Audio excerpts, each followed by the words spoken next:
Hancock Stadium on the campus of Illinois State University. It's the 3A State High School Championship. Welcome in. I'm Brian Davis. We've had some dandies here this afternoon. In the 1A game, Carthage wins the title on the final drive of the game. In the 2A game, Aledo, the 18th seed in the playoffs, jumps up and gets the top dog, Rock Ridge. Tonight, we've got a pair of unbeatens for you, Kaneland and Nashville. Something has got to give. As a matter of fact, Al Harris, Kaneland, the defending state champion, has won 27 consecutive games. Now, they've got 3 All-Staters, but if you make people choose just one guy, most are going to go for P.J. Fleck. P.J. Fleck is a dominating receiver, 1,395 yards, 15 touchdowns. Last week he had 5 catches for 112 yards and 1 touchdown, so they got to keep their eye on him. Eric Delaney, the quarterback, is in charge of getting the ball to Fleck. He is an All-Stater. A close second is on Nashville's side. That's Kelly Cruiser. He is regarded as the best quarterback in Southern Illinois. Well, Kelly is just cruising along, 65% passer. Not only he can make all the throws, he can run very well, so he gives him a threat going outside the pocket throwing the ball as well. One of the things that's going to be interesting to watch tonight is how Kaneland defends against the Hornets' wing T offense. They'll also throw some option and a few other things. For more on this one, to the sidelines and Mitch Robinson. All right, Brian, and I'll be here all evening long like I've been all day, giving you the ins and outs on what's going on the field. But first, let's kick it up to the PA announcer, Jeff Fritzen, for the introduction of tonight's starting lineups. Now, ladies and gentlemen, here are the starting lineups for the Class 3A State Championship game. First, from Maple Park, Kaneland, head coach Joe Thorgeson. The starting defense for the Knights at left end, number 72, Brian Staker. At left tackle, number 79, Ron Easto. At right tackle, number 58, Mike Sandelski. At right end, number 35, Sean Fuller. Linebacker, number 1, Kurt Long. Linebacker, number 17, Colin Nolan. Linebacker, number 4, Kyle Schrader. Defensive back, number 10, P.J. Fleck. Defensive back, number 3, Ryan Schrader. Defensive back, number 44, Sean Wynn. And at safety, number 49, Ben Rogers.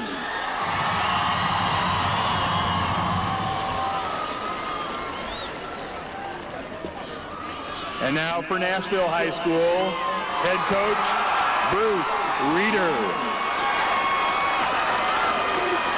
And the offensive starters for the Hornets, at left end, number 85, Brian Kosecki. Left tackle, number 69, Dan Emge. Left guard, number 65, Jody Gajeski. Center, number 62, Jason Rapp. At right guard, number 51, Garrett Middleton. At right tackle, number 75, Jordan Chesnick. At right end, number 84, Brad Lusenheide. At quarterback, number 13, Kelly Cruiser. At halfback, number 5, Justin Morris. At halfback, number 21, Zach Borobiak. And at fullback, number 20, Scott Barr.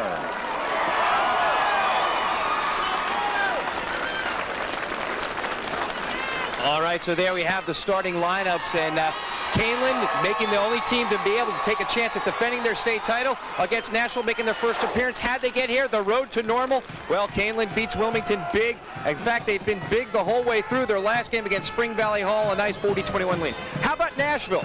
They're also doing a nice one. Shelbyville, a nice win over there. Breeze Mater D, they get past. They finish up strong against Macomb, 28-7. The weather, perfect. The wind, almost non-existent. It is a classic, perfect night for football. Hey, B&A, take it away.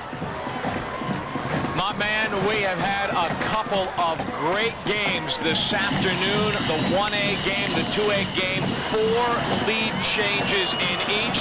The team that scored first won the ball game, Al. So a couple of trends that we have seen.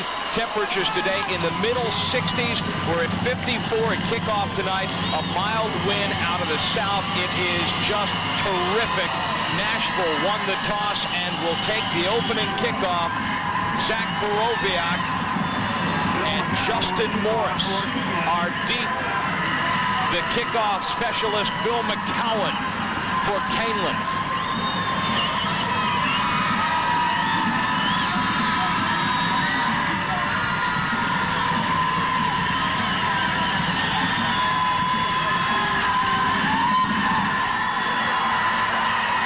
Morris at his own 8-yard line. Finds a seam, gets across the 25-yard line and nearly to the 30 before he is brought down. A 21-yard kickoff return. Justin Morris goes back to his wingback slot where he gained better than 1,000 yards. Kelly Cruiser, considered the second-best quarterback at the small school level in the state of Illinois. Brian Piasecki and Brad Lusenheide are his ends. Morris, Borowiak, and Scott Barr, the fullback, behind an outstanding and fairly large offensive line for Coach Bruce Reeder. The pass in a hurry intended for Piasecki from Kelly Cruiser may have been tipped at the line. Well, that's one of the things they have. They have some very quick defense. Kaneland does, and that's one of the things that they're going to give Nashville some problems with. Kyle Schrader, the All-State linebacker, got it. Let's take a look at the Knights defense. Staker, Easto, Sondelski, and Sean Fuller. A man in a boy's body, says his coach. Kurt Long, Colin Nolan, and Kyle Schrader, your linebackers. And then in the secondary, P.J. Fleck, Ryan Schrader, Sean Wentz, and Ben Rogers inserted tonight as a starter on 2nd and 10. Nashville. Cruiser rolls right. Hits his man, Zach Borowiak. Brian, Bruce Reeder talked about the importance of spreading them out. They like to get a lot of sprint out, rollouts. Those are one of the things that will put a lot of pressure on the wings of the defense. As you can see him out here, nice little sprint out there outside of Sean Fuller.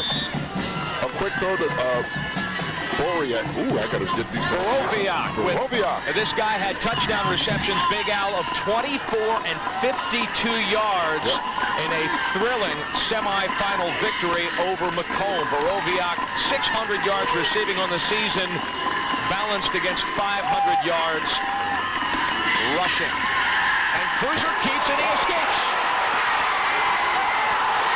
Still on his feet. Into Kaneland territory and taken down at the 38-yard line after a 27-yard gain. The tackle by Kurt Long. That was a Houdini move there by Cruiser. We thought for sure the fullback had that at that point. Watch this. He hands it off, and all of a sudden he just pulls it right back out there from Barr, and he just takes off. Very smart heads-up play by Kelly Cruiser. Do you think that was an improv? Because the fact of the matter is it looked like he was really committed to the handoff, yeah, but Barr was a dead man walking. He had 2 guys on his back. But that's what Cruiser is. He's very smart. He makes all the reads he needs to do, and off on the run as well as the pass. But he's no more for a runner. There you saw the numbers. He can move, and Nashville is forced to take a timeout. Brian Piasecki, standout split end, came to the sideline with the arms extended to say, what are we doing here? Well, primarily what they're doing, how their attack is, they have a double wing offensive attack. They like to spread you out a lot of times with trips in the passing game, but they like to pull the off guard a lot. They'll run options on you. They have a lot of good athletes on that team. Bruce Reeder in his 13th season as the head coach of the Hornets. His team ranked 3rd and seeded 2nd in the playoffs, and regardless, win or lose, the Hornets will finish with their best record under Reeder. Robert Steves is the referee, and here is the rest of his crew. 1st and 10, Nashville at the Kaneland 38-yard line. There's Joe Thorgensen, the head coach for the Knights. Did he ever think that they'd be back for a second dip with a 27-game winning streak? Nice dreams, but he didn't think so. He'll take it. Cruiser trips and is immediately downed by Kyle Schrader. Well, the play is dead in any case in high school, but Schrader was on him like white on rice. Yeah, these are the kind of things you don't want to do. You see the guard 51 stepped on his foot. Garrett Middleton stepped on his foot, and Kelly couldn't get out of there in time. But you see that even happening in the NFL a lot of times, so that's an honest mistake there. Garrett trying to make that block. You mentioned the foot-to-foot splits with two wing backs tight. There it is, right there. Now they spread out and shift to the far side of the field. Morris, the lone setback, throws a nice block. Cruiser's in trouble. He's got to scramble. He's not going to escape. That was a beautiful play there by Kelly Schrader. He's probably the defensive MVP in that conference. He just does a great job of containing Cruiser on that sprint out. I watch Schrader come up here again from the outside, number 4. He scrapes off of there. He makes the nice containment there, gets his hands around Cruiser so he can't get around so his other teammates can help make the play. He was finished off by Mike Sondelski. Kyle Schrader, the all-stater on defense. Fleck and Delaney on offense for Kaneland. Schrader with 123 tackles coming in. 3rd and 18, and Cruiser airs it out. Looking for Morris, who is turned inside, the ball to the outside. 4th down, and Nashville will punt. Brian, one thing we have to remember, this is a heavy run team versus more of a balanced attack. They like to run the football a lot more, so even though Cruiser's a nice thrower, they primarily like to run. He can throw long. He can throw accurately. Kelly Cruiser, though, 91 passes, completed 57. But check this out. 57 of 91, 10 touchdowns. 1 in every 6 completions, 1 in every 9 passes. Brian Piasecki will punt. Hard rush. Angles it to the far sideline and out of bounds at the 23. But here we got a very balanced offense coming out here. The Kaneland Knights, they're led by P.J. Fleck, as we talked about earlier in the program, and Eric Delaney. Awesome numbers last week, 14 out of 22, 259 yards, 4 touchdowns. And for the season, look at his season numbers. So this guy can really fill it up. Delaney, look at the interception to touchdown ratio. Nearly 17 yards of completion. He's got Fleck, who is immediately taken down by Zach Borowiak, playing cornerback on defense. The offense for the Kaneland Knights, Delaney, Schrader, and Schrader could be a law firm. McCowan, P.J. Fleck, and Sean Wentz is your flanker. And then in front, Staker, Snyder, Schultz, Schmitz, and Easto. On the right side, Schmidt and Easto getting high marks from the coach for the way that they have come on in the playoffs. 6-yard gain. The pitch to Schrader. Kyle Schrader cuts it back inside and gets a couple. 3rd and 1. For the Hornets of Nashville, defensively, Jody Gajewski, Dan Emge, Chris Bauza inserted as a last-minute starter along with Brian Piasecki. Your linebackers, it's not exactly a 4-4 stack, but Barr, Nickerson, Morris, and Garrett Middleton, Borowiak, Stein, and Dinkelman in the secondary. 3rd and 1. Ball may have been tipped. And it hit the ground before it could find P.J. Fleck, and so 3 and out for the Knights. That's one of the things that Nashville has. They have giant defensive ends, 6'5", 6'6". I mean, these guys are really tall, and they can give you problems. They are big across the front, but this is not a deep team. Only 34 guys dress. Borowiak and Piasecki are the safeties.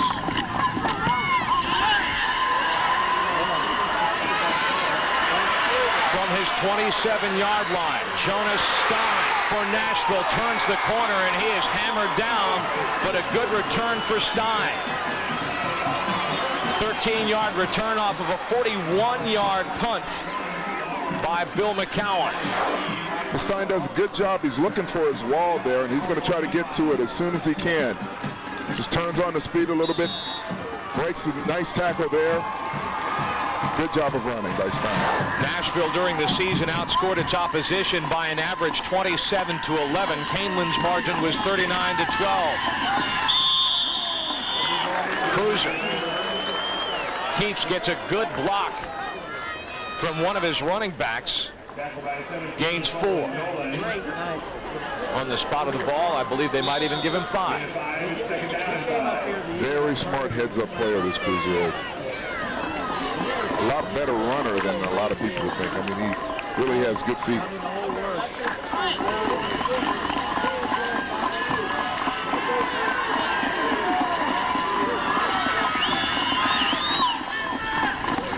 Cruiser's pitch to the edge is Morris.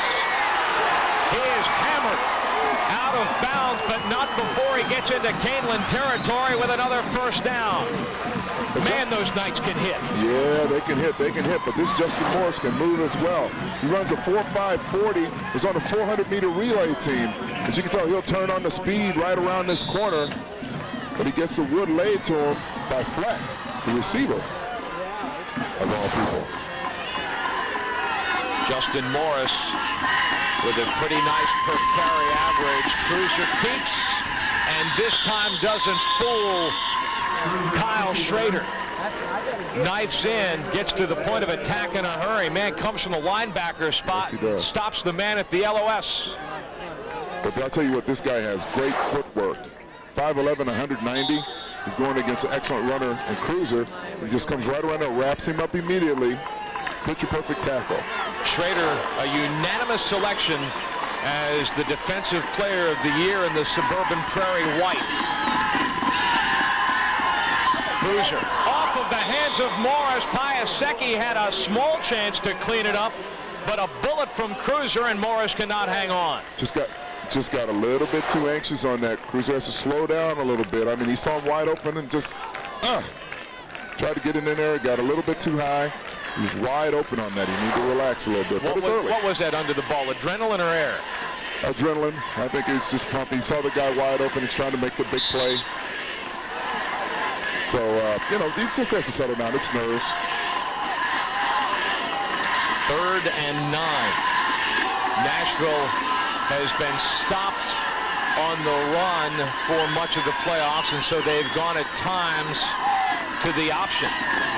Cruiser looks in a hurry. The ball is batted down and nearly intercepted, but Piasecki makes the reception after the near interception by Ben Rogers. Piasecki hauls it in, but it's not good enough to avoid a 4th down situation for Nashville. That looked like a volleyball play. I mean, he's like the guy bats it back like a setup, and he catches it, but it was to the wrong guy. I'm thinking Franco Harris, you know? Not quite the result, though. 4th and 5, and Piasecki will punt. Fleck calls for the fair catch at the 15-yard line, which is where it'll start for Kaneland on its next possession. A 25-yard punt. Midway through the first quarter, we're scoreless at Hancock Stadium. Through the first quarter, it's the 3A championship game. Kaneland and Nashville still in the feeling out stages. Delaney tripped up and taken down by Jody Gajewski, his 15th quarterback sack of the year. Gajewski has tremendous footwork. He's a big, tall, rangy kid. I watch him come across the line. Just big, tall, rangy, quick kid. Hard to block. 6'5", 190.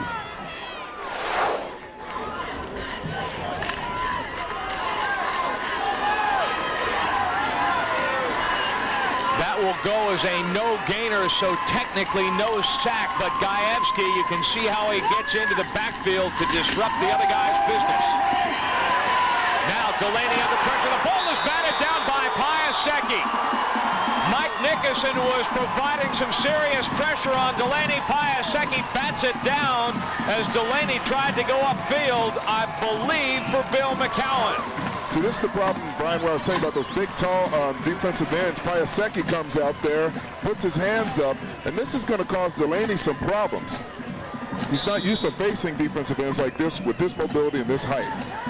Brian Piasecki, he is 6 feet 6 inches tall. Very mobile too, both of those guys, very quick.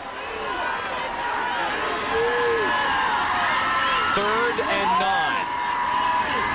Fleck again in motion. Delaney hands off, and Kyle Schrader has got a ton of room. He's got the first down.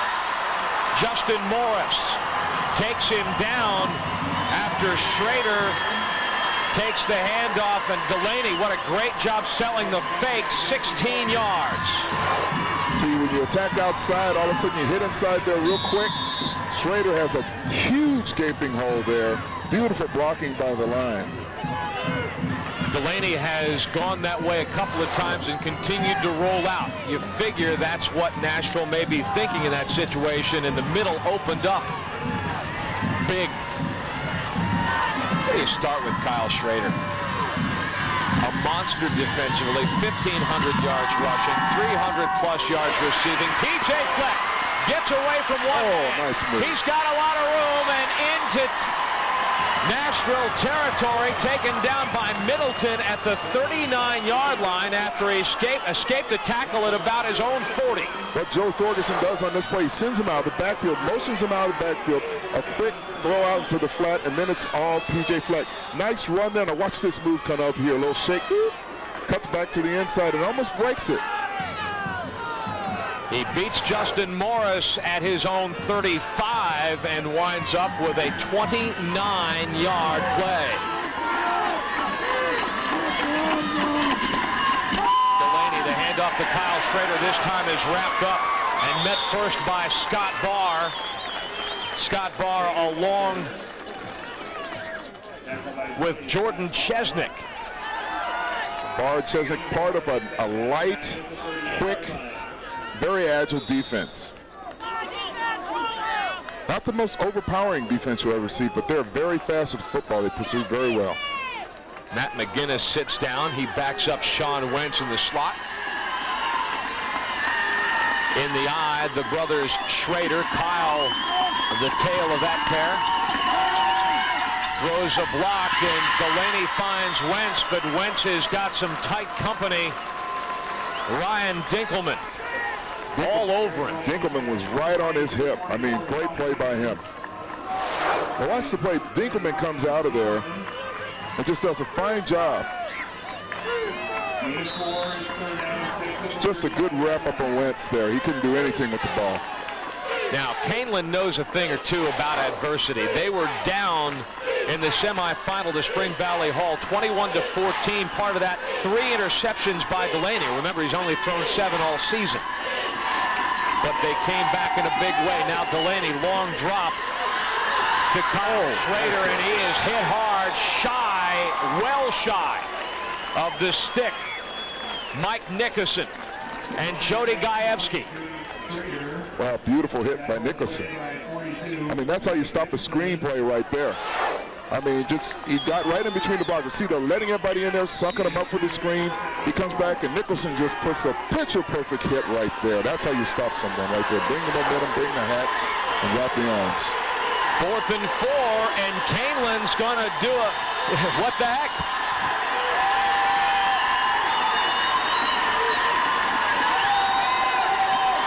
Delaney is flushed. He goes for it and gets it. How did Eric Delaney get through all that traffic? First down, Kaneland. Well, it looked like he was looking for P.J. Fleck coming across the middle. But when you have that kind of mobility, you have to realize this guy has ran on a 4x200-meter relay team, so he can run very well. He's looking for Fleck out there, but Fleck is covered. He motions out. He's a threat to throw on the run as well, and makes himself skinny there, and a good spin move for the first down. 2 minutes remaining first quarter. Clock is running. 1st and 10 at the 26-yard line of Nashville. Kyle Schrader explodes off right tackle and has another first down. Ooh, Brian, you know what? I'd hate to defend this offense. I mean, this offense almost has perfect balance, running and passing. I watch Schrader here. Just a nice counter right up the middle. Beautiful blocking there by the O-line of Schultz and Snyder and Smith. All those guys with a beautiful hole in there. 10th play of the drive. Kyle Schrader against Spring Valley Hall, 56 yards rushing, 84 yards receiving, 2 touchdowns. You want to talk about balance? There you go.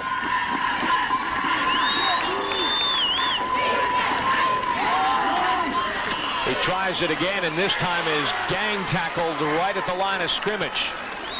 May have gotten a bit. Eric Delaney in that Spring Valley Hall, I mentioned he'd thrown 3 interceptions.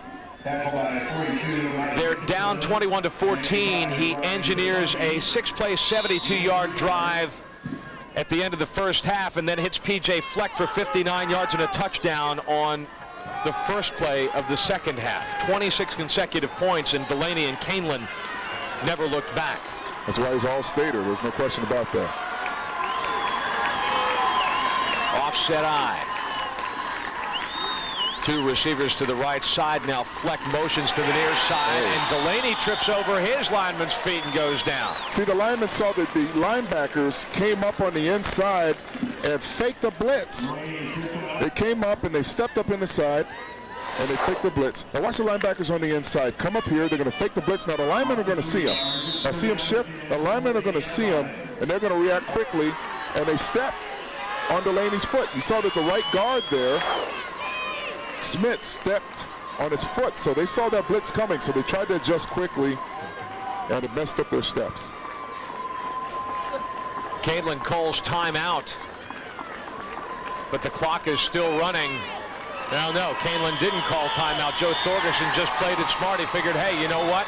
I'm not going to get penalized for delay, so I'm going to talk to my guy. I'll take the break, and we will too after a scoreless first quarter between Kaneland and Nashville at Illinois State. Hey, high school sports fans, don't miss IHSA Sportsnet on Fox Sports Chicago. Join host Tom Waddle for 30 minutes of the most complete high school sports action. That's IHSA Sportsnet every Sunday, 11 a.m. only on Fox Sports Chicago. 3rd and 10, Kaneland at the Nashville 14.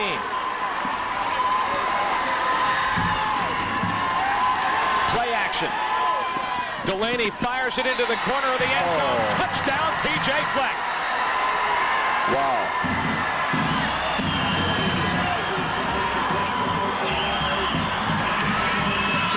Big time play by Fleck and Delaney. You can see why both of these guys are all staters. They just know each other so well. P.J. Fleck now with 16 touchdowns this season and 34 in his career. He is among the most productive receivers in Illinois high school history. He holds for the point after, and it is good. So in the opening seconds of the second quarter, Kaneland draws first blood. Well, this is a quarterback and receiver spending time and time again with the reps. A nice little sprint out there by Delaney, looking for his favorite receiver, PJ there, right on the corner of the end zone, both feet, and look at both of the feet that he kept in there. Just a beautiful catch. A Major League Division I college. Well, he'd like to play in Division I. He'd like to play at the Big Ten, but he's having trouble getting the attention of those folks. Mitch Robinson on the sideline. Hey, Brian, thanks a lot. I'm here with Athletic Director for Nashville, Don Hawkins. And, well, you said you were down 7-0 in the past. This is nothing to worry about yet. No, we were behind 7-0 semifinals against Macomb, so I know these kids have a lot of resiliency, and they'll be bouncing back. Nashville. A lot of people from our area go, where the heck is Nashville? You feel like there's a lack of respect for you southern teams? Oh, not really. I just think it's a matter of that the coverage isn't as far south as a lot of the metropolitan areas, and as a result, you don't know too much about us. But we have a real good athletic program there, and we love Southern Illinois. Last one for you. How important has it been for your team to make it to the state finals this year? It's been a goal, and it's been a dream come true. These young people that we have are great athletes, and they just have tried their very best, and it's really a nice reward for them. Don told me he doesn't think the mayor's here because he didn't get a free ticket. Something to talk about. All right, Mitch. Justin Morris with the kickoff. He found a little something in the middle and gets to the 30-yard line. 15-yard return. Well, one of the things Nashville's going to have a problem with is containing that high-powered offense of Kaneland, and now they have to come back and answer. You know, you don't want to get too far behind Kaneland because they're such a balanced offense, and Nashville's primarily a running team. You also want your offense to stay on the field after your defense had to put up with this. 12 plays, 80 yards, 85 yards, and took better than half a quarter. Morris bounces out to the edge and turns a little bit of nothing into a fair amount. That was beautiful blocking on that left side. They just caved in the whole side. Sean Fuller, the defensive end for Kaneland, they caved him in pretty well and ran back to the opposite side there. Justin Morris. Now watch this blocking with the tight end there. They cave everyone down. They seal it. There's no white shirts around there at all. If he would have kept his feet up right away, he would have had a long, long run. Also helps that Morris runs a 4.540. He's a track star. Cruiser, the handoff, and oh my goodness, second and third effort gets Robert McGinn. Oh, sorry, take that back. Gets Scott Barr, the fullback. A first down. That's nothing but determination, Brian. I mean, the guy had him wrapped up, and he gave him basically a piggyback ride here. Now watch, the tackler's going to have him right there. Number 79, Easto, and he just shook him off. It's just nothing but hard effort. Want to.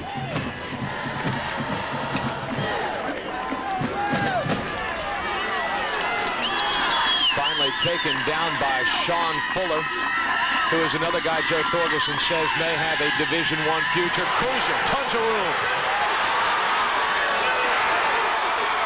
Wentz catches up with him, but not for a while. You know, he runs like a cruiser. He is smooth when he runs. I mean, he just looks so smooth on this. Now they sent, looks like a blitz coming from the right, his left side. Good pressure, he steps up. And watch how smooth this guy runs. I mean, he is really a good athlete. Better protect that ball, running with one hand, kind of Walter Payton-like. There's a blitz, nice pick up there. Schrader made a blitz in there and didn't make the play. Nice run by Cruiser. So Nashville starting first down at the 34-yard line, and this time Cruiser goes down. He is sacked by Kurt Long. Kurt Long didn't buy that fake at all for a big loss. One of the philosophy of Coach Joe Thorgerson is that he looks for defensive players first, and then he fills in on offense. And Kurt Long is one of those top defensive players he has. So he's a defensive-minded coach first. He takes the best athletes and finds out what positions they are on defense first, and then uses them on offense. Loss of 5.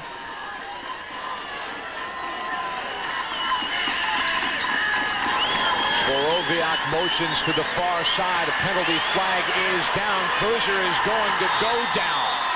But let's see about that flag. Brian Staker, 6 feet, 235 pounds with wheels. A 16-yard loss if it stands. Wentz also was in there, number 44. I mean, these guys can really run. Wow, they really set him back there quite a bit. As you can tell, Kaneland. Let's get the... As you can tell, Kaneland has great team speed. We're waiting for the call from Bob Steves. Motion on the offense, penalty be declined, the third down. We would guess so. Yep. Now, watch this team speed they have. Just great quickness. He tries to sprint out to the right. Now he has, man, they turn loose the hounds on him right there. Led by Wentz. 3rd and 30. Sean Wentz. And Cruiser. Can't do much with it, and you're not going to get very much on 3rd and 30 when the quarterback has to keep the football. Well, that's the problem that Nashville has, is that they're predominantly a running team, so they're not used to going back and throwing constantly, even though Cruiser is a good thrower. So Brian Piasecki will put it up.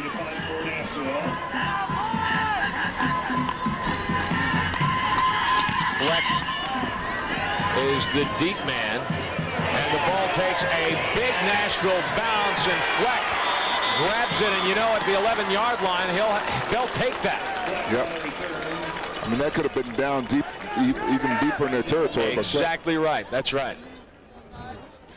Now, they had great pursuit on this, but Fleck, he has guts of a cat burglar there, because he has these guys flying down on him pretty well, but he has great hands. He has a lot of confidence in his ability to field the football there.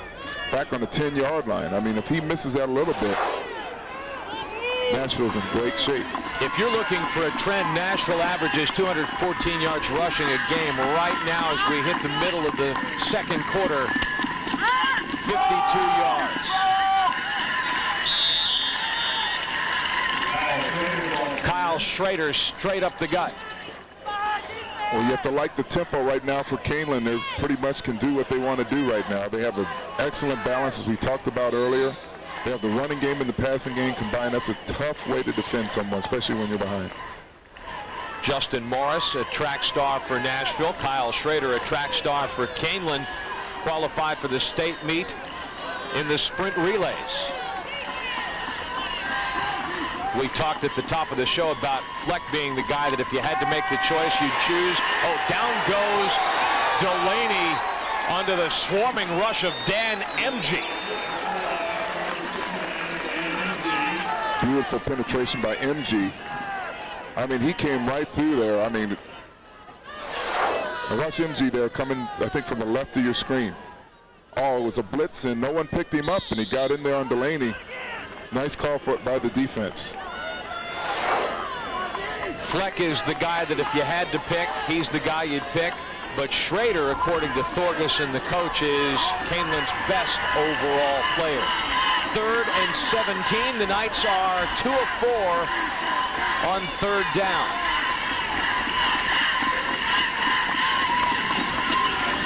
The handoff, Schrader cuts it back. He's got the first down and more. Kyle Schrader was one bump away from daylight. You can see why the coach said he's the best player on the team. Just tremendous desire as well as ability there. Looked like he was going to be tackled short of the first down, and he just pops out of there. Look at that right there. Just will and want to. Look at that drive. I watch it. Now that wasn't a good tackle right there. And he just keeps going. 28 yards. Offset eye, but Fleck again motions out to the near side. Delaney rolls that way. He's under pressure. He gets the ball off to Fleck, who is taken down by Barr at the 41-yard line in Nashville territory. I mean, what can you do about that, Brian? I mean, you have a guy coming free on the blitz, and Delaney still makes the play. 20 yards. I mean, Nicholson comes right through there, putting the pressure you need to put on a great quarterback like Delaney, and he still makes the pass to P.J. Fleck. P.J. Fleck, check out his playoff games. We'll do it after this play. Delaney makes a check at the line. Fleck motions far side. Out of the eye. The handoff to Kyle Schrader goes left edge, and he's tripped up by Garrett Middleton. Now, right now, Nashville needs to make a play to get that offense back out on the field. They need to change momentum of this. P.J. Fleck against Wilmington, 8 balls, 155 yards. Against Evergreen Park, 11 balls, 132. 9 for 119 and 2 touchdowns against Muhammad Seymour, and 5 catches for 112 yards against Spring Valley Hall. I would say that that's a pretty good postseason. No question about that. This guy is pure greatness, one of the greatest receivers in Illinois state history without question. Great hands, great anticipation, great awareness. We were checking the record book and need to see where they are on that. But P.J. Fleck, our understanding of it, was perhaps only a half a dozen catches away from being the most prolific receiver in Illinois history. Well, how many does he have right now? He seems like he almost has 6 already. 4? I mean, he's not far away. I mean, he's made some nice catches, and he catches everything with his hands. That's one of the things I see receivers sometimes getting lazy. You even see it in the college and pro sometimes, Brian, but they'll catch with their chest sometimes to their hands. As we look at the backs of Kaneland's offensive line, a good chance to point out that, yeah, you got the superstars in Fleck and Delaney and the elder Schrader. Most of the rest of the team, the heart of it is young guys. Mitch Robinson, speaking of young guys, is on the sideline. Thanks a lot, Brian. Talking about young guys, we got a bunch of guys from last year's state champion Kaneland team. Talk to me, guys, about how important this was to your community and how important it is to have these guys back here. It just raised the football in the community to another level, and it just got the whole community into it. You guys, state champions, you guys have the rings and all. Have you talked to guys about how important to like the sophomores maybe who weren't there last year? It's hard. You're gonna miss the feeling, and the ring was great. I mean, to go out there and just be able to win a game, and everybody's watching us. It's just a great feeling. Yeah, you got it right here. 4 champions and a whole bunch more on the field right now. Brian, back to you. Mitch, they're enjoying what they're watching in terms of the big picture, but the little picture shows Delaney picking up an intentional grounding call because Brian Piasecki was about to do a little mayhem to his personal self. Piasecki has a lot of mobility, big, tall, rangy kid. Made him throw that intentional grounding. Otherwise, it would have been a sack anyway. So they needed that play. They need to get the momentum. Would you explain to me what it was that I just said? Brian Piasecki at 6'6", with great speed. He's the top player on a highly regarded basketball team, and Mitch was talking to their athletic director, Don Hawkins, about just who is Nashville down near Centralia, down that way. Nashville is a pretty good football team, a pretty good basketball team, and a pretty good track team as well. They tied Leo for the 3A title last year. 3rd and 30.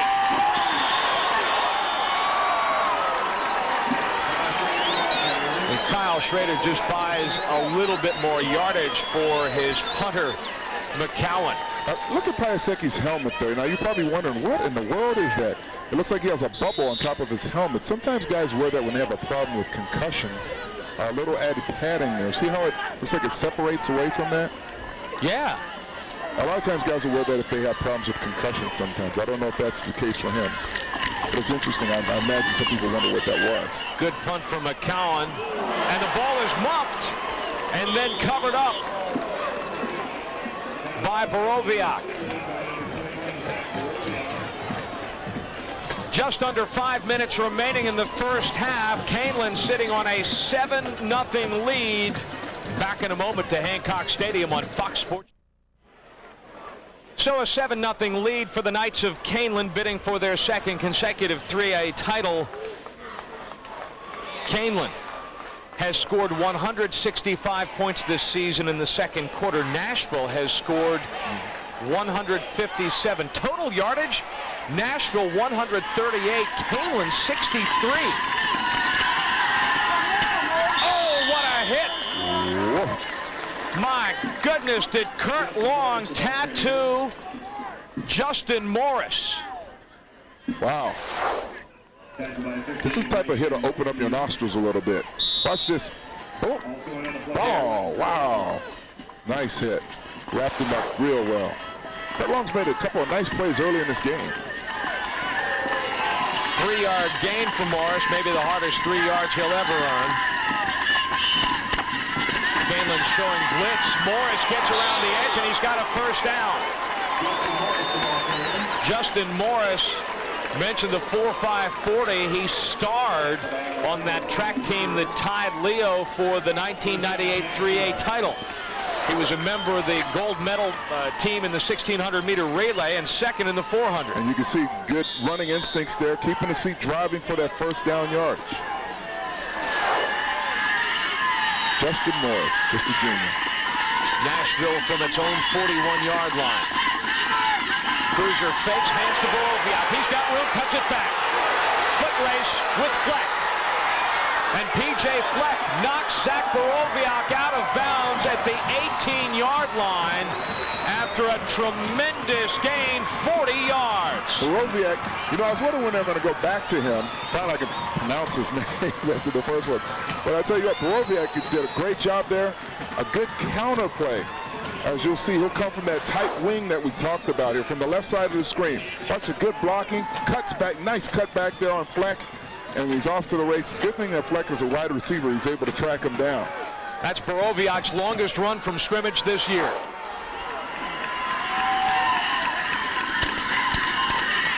Morris gets the call, left edge. Flagged down by Ryan Schrader. Well, the one thing that seems very obvious is they see a weakness on Kaneland's right defensive side because they've ran at it 3 to 4 times in a row. And they definitely see something over there. Don't be surprised they keep attacking that area, especially if that's the long side of the field. Well, we mentioned youth, and there's a fair amount of it in the trench defensively for Joe Thorgerson, who only has 7 seniors on his roster.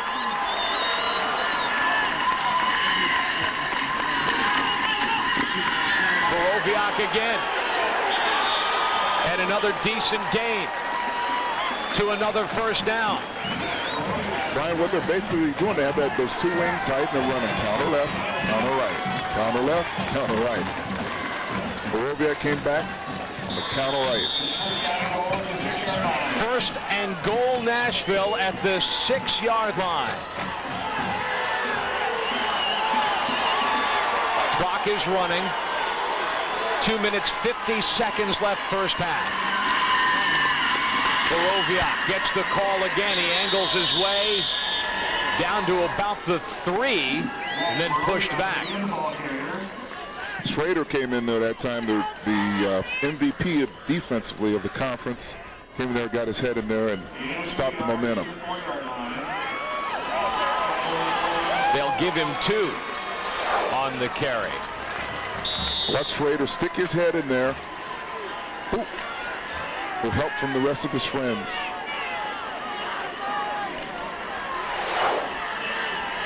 Kyle Schrader with 7 quarterback sacks on the season. The handoff Borowiak, who is roped down from behind by Colin Nolan. Nolan steps up big for the first time tonight. Nolan, one of the leading tacklers on Kaneland's side with 107 on the season with 8 sacks, and he steps up big here in a goal line situation. Yes, he does. Nice tackle there, because otherwise Borowiak's going in the end zone there. But it's primarily been his drive.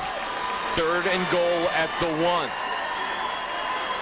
These handoffs to Borowiak. He starts one way, takes a step inside, and then goes back outside. And the Hornets are short on the carry by Morris. 4th down and goal. What happened on that one, the quarterback, I don't know if he got stepped on again, but he barely got the handoff off. Watching the step, I think he tripped over the right guard there pulling. Gajewski. See, he pulled over, he tripped over Gajewski there. Did well to get the ball off. Yeah, he sure did. This is a big play, big key here for both teams.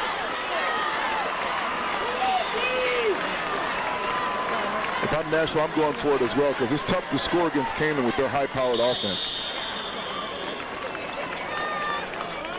Hornets will take time out. It's tough going against them because they can score so many points. You know, you got to take those points when you can get them, and I think I'd go for the 7 right now. Why does Bruce Reeder like this tight wing T offense? He says we like the power of it. We get a lot of people to the point of attack. You know, in past times, he's run the veer, he's run the wishbone. He's tailored it, in other words, to his personnel. But what he's done, he's kind of taken a little bit of that old Washington Redskin counter, looks like, and, you know, blocking guys down and pulling around a bit. He likes to pull his guards, his off guards, pulling around on that type of wing coming around there. And you got to blow that up, get some penetration in the backfield to slow that play down. Coming up at halftime, highlights and stats and an interview with Scott Johnson, who is the data processing manager for the IHSA. He is their big numbers cruncher. I wonder if he has got a hand, I'm sure he does, in that fabulous website that the IHSA has put together. Couldn't live without it. 4th and goal. And the big push to the goal line. Touchdown, Nashville. Scott Barr. That was just man on, Brian. Just who's the toughest? There wasn't anything fancy about that. It was like almost like a rugby type of play there. Everyone was just pushing against each other, and Barr was able to get the advantage. Scott Barr with his 8th touchdown of the season. It was almost as if he was going to try a crowded subway routine, you know, get right to the pack and just shuffle right in. Piasecki for the point after. Is good. We're tied with 38 seconds remaining in the first half. Oh, this is basically just almost like a rugby or subway play, whatever you want to call it. Watch, everyone gets behind him, and they're just pushing, push. There's Fuller trying to drag him back across the line. It's too late, though. Barr in for the touchdown. Watch again, just the rugby push. And Fuller's trying to get, he got there a little bit too late. Barr's in over the end zone. Good surge by that offensive line there. Rapp, Gajewski, and Middleton. Right in the center of that line. Gajewski, 6'5", 190. Rapp, 6 feet, 210. Garrett Middleton, 6'2", 210. Look at that, just like a wedge. It just wedged in there, just driving the feet. That's what, a lot of times, if you ever watch guys practice, they're driving that 7-man sled, and that's what that 7-man sled is right there. So Nashville responds to Kaneland's 12-play drive with one slightly shorter 69 yards on 9 plays. It took a little less than 4.5 minutes. Piasecki will kick off.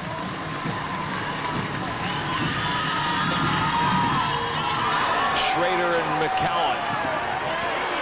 Kyle Schrader from about his own 5, and he gets nothing once he runs into the blue.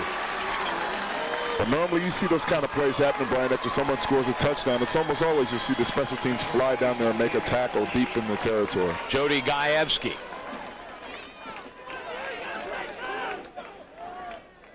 Something else that we can tell you about Nashville is that that area is heavily Polish and German in terms of ethnicity, and they are holding true to the original pronunciations. They have not been Americanized, for instance, Gajewski to Gajewski. Well, you're helping me a lot on that, that's for sure. I'm kind of following your lead. Well, you know something? I'll be your fullback tonight, my friend.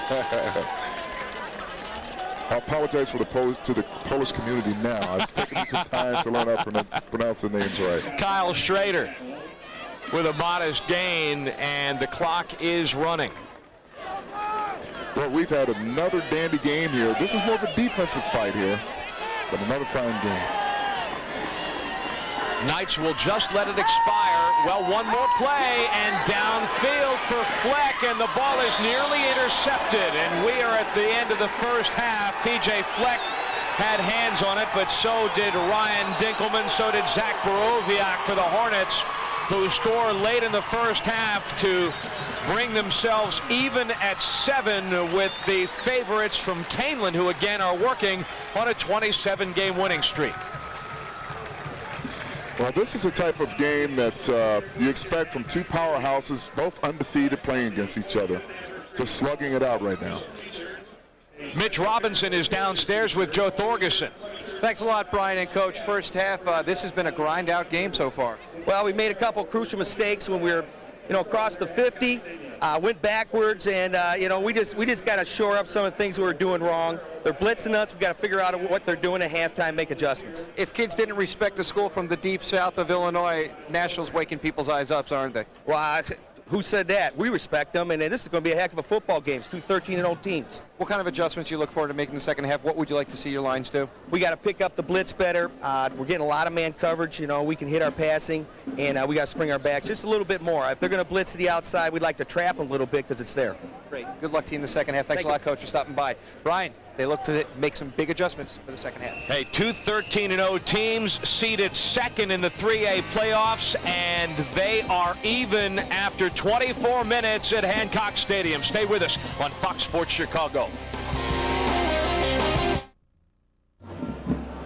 Welcome back to Bloomington Hancock Stadium. We are knotted at 7 at halftime of the Class 3A State Championship. I'm Mitch Robinson at the half. Well, who said this would be easy? Not the defending state champ, the Kaneland Knights. They're having a rough time. It's a 7-7 game. Let's see how how we got to this point in this one. Kaneland got off first on the board. Fleck, their wide receiver, 13-yard touchdown catch, gave him a 7-0 lead. But in the closing seconds of the half, a 1-yard punch job by Nashville to tie it up at 7 apiece.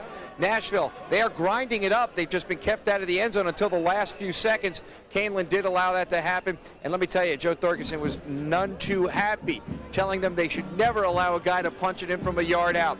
So we have a second half coming up, tied at 7, adjustments made across the board. But before we get to that, when we come back, we talk websites and the IHSA. Stay with us for more 3A State Championship football.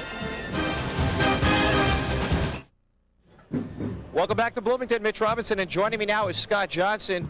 And Scott, the mastermind of the IHSA website, was that one W too many? 3 W's at .ihsa.org.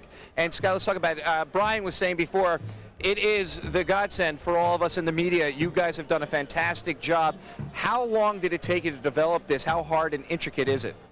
Well, it's been a long process. It's been up for now almost 3 years, developed kind of incrementally over the time. But we're very glad to have it out there, not only for the media and our schools, but also for fans and students and parents and grandparents. Anybody can access it, and we're glad to have that information for people. I have to concur, because you're pretty much talking to an idiot when it comes to computers, but I can get on there and you can find the stats. Where would you like to see your website go in the future? What expansion do you plan in the future? Well, we definitely like to become more interactive. Right now it's mostly just us giving information to you. We'd like to do more types of things where people can interact with us, send us information, specifically the schools, a lot of the stuff that they have to retype. We'd like it for them to be able to just send it to us, so that we don't have to retype it when we get it. Hey, if it saves you a little work, what the heck, right? Exactly. I know a lot of websites, they have real-time stuff going on. Is there any plan ever, can people hopefully sometime down in the year 2000 see real-time highlights from like a state championship game on your website? Well, you know, the sky's the limit. And right now we're kind of operating on a shoestring. But if we ever get the budget to do it, we would love to implement all those kinds of things. And for yourself, a football fan? Absolutely. Scott Johnson stops by the website again, www.ihsa.org. There it is. Be sure to dial it up as many times as possible. Basketball season coming up. When the tournament comes, those are important scores to get. Well, we have a score zone feature on our website, which we'd like to advertise. You can come in on the night of any tournament game and get all the scores of all the tournaments that are going on. That's for any of our team tournaments like basketball, soccer, baseball, that type of thing. Oh, well, I'll be on the website noon, day, night, all the time. Thanks a lot, Scott Johnson, for joining us. We look forward to being on the website. Scott Johnson from the website. And halftime, well, it's just continuing to roll on. Be sure to stay with us. We'll be right back with more 3A State Championship football.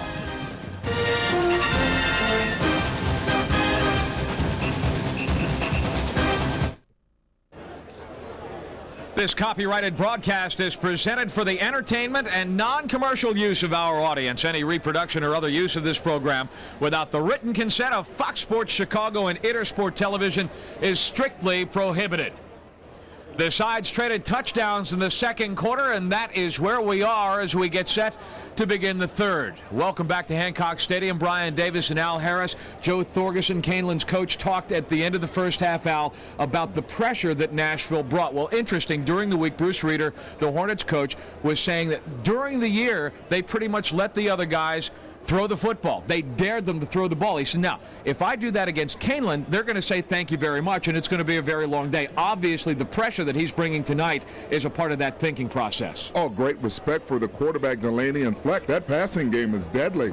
You got to get great pressure up on them right away, and they're doing that with their two big defensive ends. Well, now comes the responsibility of Kaneland, I think, to adjust to that pressure, because that's something that they were inconsistent with in the first half. Yeah, they do. They have to run some inside hitters, like the coach said, do some traps in there. They were getting a lot of outside pressure, so they got to. That means that middle is a little weak, so they got to take advantage of it. There was one bright shining moment about 6 seconds into the second quarter where Kaneland defeated Nashville's quarterback pressure very nicely. Well, see, he gets outside, and this is something they took away from him in the second quarter. He gets outside. Delaney, nice throw to Fleck there. Great hands, see his feet in the bounds. It's just a great play. So P.J. Fleck at one end of the field, and then P.J. Fleck big time at the other end of the field on defense. There you go. Fleck coming from the outside there. Just great speed there to flag him down. Zach Borowiak with his longest rush from scrimmage this year. Yeah, it is. And this guy made two big pass plays last week. Then they call on the fullback bar to get it into the house. Well, the rugby play there, just pushing and pushing and pushing, and he finally gets in there. And there it is. Fuller tried to pull him back out, but that doesn't count. First half stats remarkably even when you get to the bottom line, but look at the balance on Kaneland's side and the advantage that Nashville has had rushing the ball.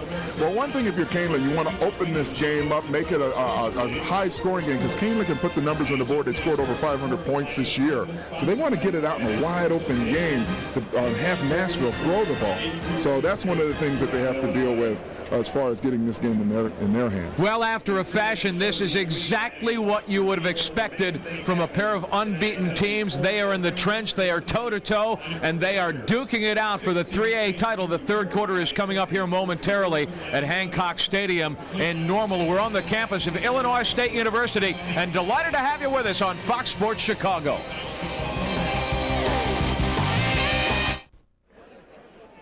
Welcome back to Hancock.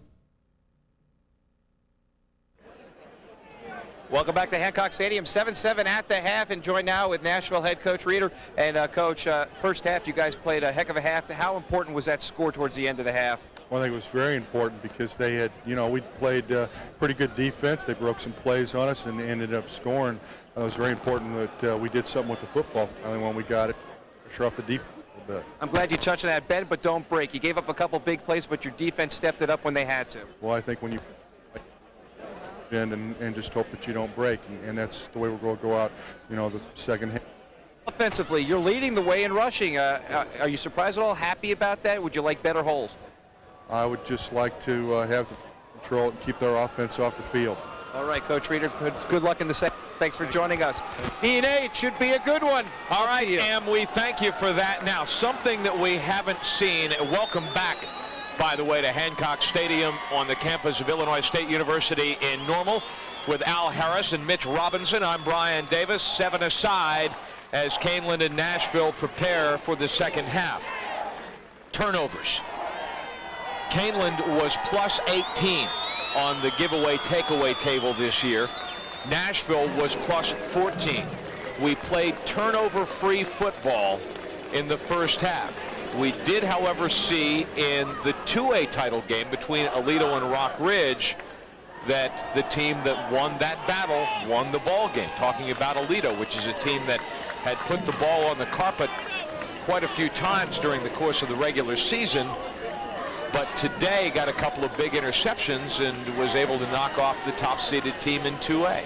Well, I think that's something that I was trying to get. I'm trying to get the feel of this game, and it's it's kind of tough to get. Maybe that's one of the reasons, because there's not a big play, a big turnover thing. You see a couple of things happen, but nothing that one team or the other you feel like is going to take this game by the throat and take it over. But once again, let's see if this theory comes to pass that whoever establishes themselves on the first drive each way, let's see what happens, who wins this game, because right now it's 0-0 basically. I mean, it's 7-7, but it's just like starting all over again. But let's see who seizes this game, and maybe, like you said, Brian, it's going to be a turnover, because right now it's hard to get a feel of this game, who's going to take it.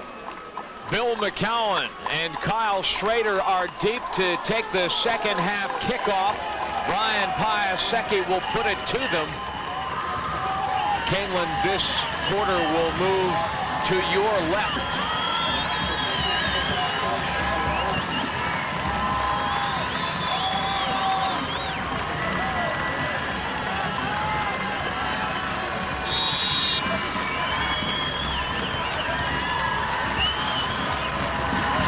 And we are underway. Schrader at the 12-yard line. Had a seam up the middle. Now he bounces to the left, and he is taken down as he started to come to the near side. Dan MG and David Becker after a 20-yard return. First down, Kaneland at the 31-yard line. Officially, it'll be the 32 on the spot of the ball. Well, let's see if Kaneland can pick up those blitzes coming from the outside, like the coach said at halftime. Delaney rolls right nearly into the blitz. He's got Fleck. He curls around one defender, and he gets away. P.J. Fleck down the sideline, and he is finally escorted out of bounds by Justin Morris. He beats Borowiak at the point of reception and turns that into a 43-yard play. This is, Brian, this is what Coach Joe Thorgensen talked about, the man coverage they're going to get, and he gets it, he turns it upfield. Man, does P.J. turn on the Jets right here. I mean, it's harder to tell from this angle, but he was flying. He really has a lot of speed, I'm telling you. Fleck in motion to the near side.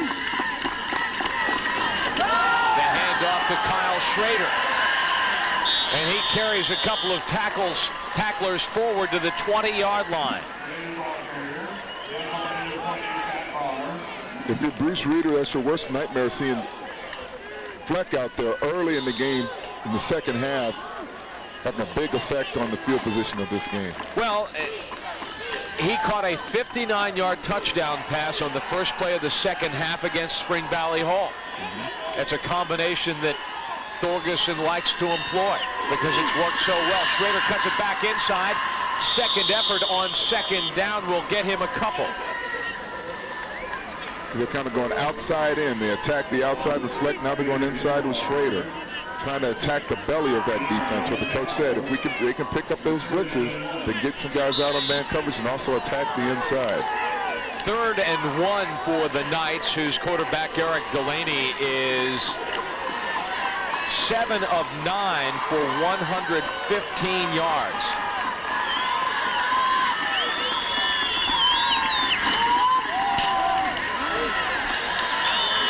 First down. Schrader once again using that powerful leg drive of his. The Knights have that Raiders look. You notice that helmet looks like the Raiders a little bit in the colors. There's Schrader once again just pulling his way for the first down. Look at that helmet logo. There it is. And if you put a skull on there, that looks like the Raiders. Similar time frame, just a little more noble, Knights as opposed to Raiders.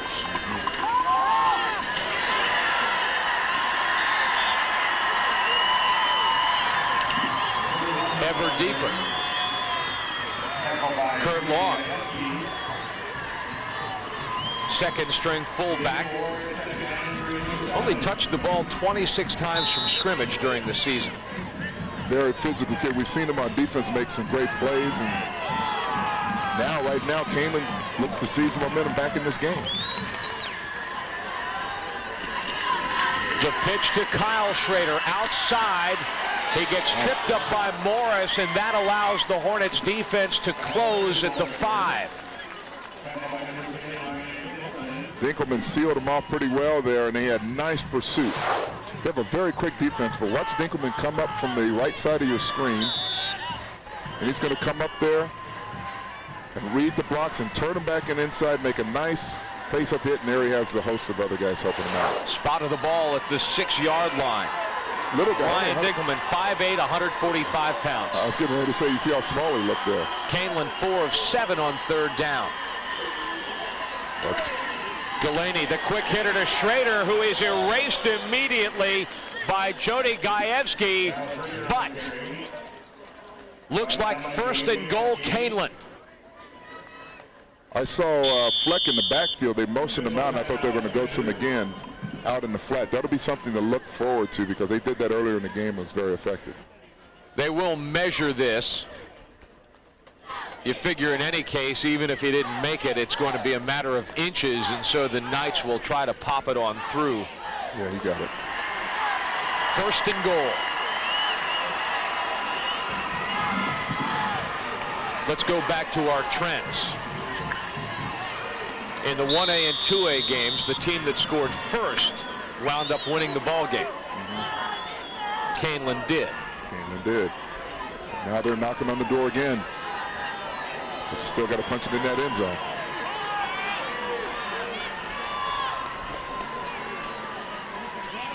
Delaney rolls to the right. Beautiful. Easy pickings for Kyle Schrader, his 9th receiving touchdown of the year, and it gives Kaneland the advantage in the title game. Beautiful, beautiful throw by Delaney. Nice soft touch, just aired it out. Let Schrader run right underneath it. And he had a lot of room without a defender. Oh, yeah. I mean, it was a beautiful call off of a play action. Just sitting right out there into the flat. Josh Dimitri will kick out of the hold of P.J. Fleck for a 14-7 Kaneland lead. Josh Dimitri, 59 of 68 on points after. He has only attempted 1 field goal this year, but of course they haven't really needed that. Now just a nice little sprint out there, lofts it up, nice and easy. You don't have to throw it hard, let him run underneath it. Look at Delaney there. That's why he's an all-stater. 2,400 yards, 33 touchdowns for the year. It was a year ago that Eric Delaney really blossomed as a quarterback. This is his 3rd year under center for Kaneland, but as a sophomore he was a part-timer. During the playoffs, he really came on a year ago as Kaneland marched to the title. To take a look at the vitals on this scoring drive, 8 plays, 68 yards in a relative hurry. Well, Nashville needs to answer back in the same fashion. You can't allow that momentum to continue in Kaneland's way. Morris, kickoff nearly knocks him over backward. He gets some room, but then he trips over, I believe, one of his own blockers and goes down at the 26-yard line. 17 yards on the return for Justin Morris. Now watch him here. He's had a little problem with his footwork today. He's going to almost trip over his own blocker here. Now watch number 67, his leg.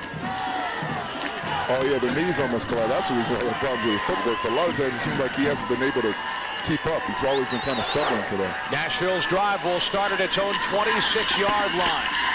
Here's Morris. Swarmed down for a loss on 1st down. The Kaneland defense there said, come join the party. Let's everybody get in on this play. He was just swarmed under. Kyle Schrader, his 5th tackle. Watch all these white shirts appear in this frame right here. There's Fleck there, there's Wentz there, Schrader, the whole game.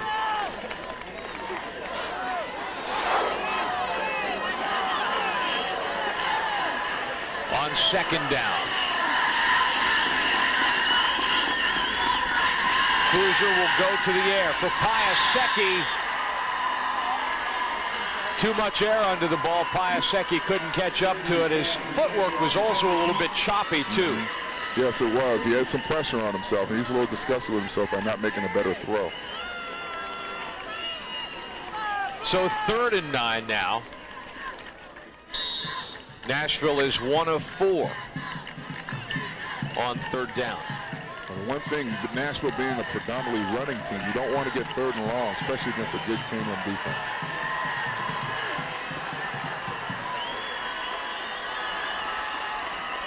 Now Cruiser, as they adjust their alignment in the backfield, takes a couple of steps and he throws for Piasecki, and The other Schrader, Ryan, is there to knock the ball down. Wow, that was a serious mismatch. Piasecki, 6'6", 200 pounds versus Ryan Schrader, 5'9", 165. That's the kind of throw you want to make it, but Ryan does a good job here. Watch him coming across. Look at that difference in height there. I mean, it's like a boy and a man there as far as height is concerned, but he made a great play. Well, that would also be Schrader the younger, a sophomore, 16 years old. Piasecki doesn't get much on this one, and it takes a Kaneland bounce, and then it takes a Nashville bounce. He kind of knuckled it. Just a 20-yard kick. And you want to talk about field position advantage, Kaneland here. I want to remind you that the Chicago Sun-Times is the official newspaper of the IHSA State Championships. Remember to pick up your Chicago Sun-Times for complete coverage of Illinois high school sports.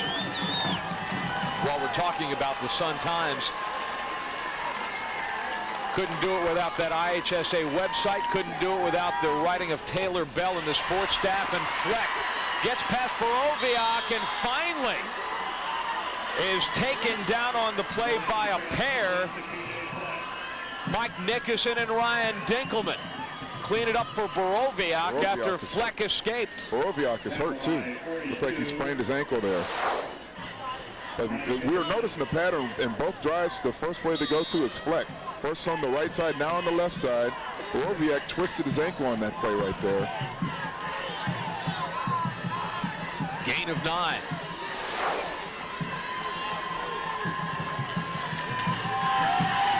Kyle Schrader. Not much. Off of right guard. Mitch Robinson is checking the injury situation downstairs.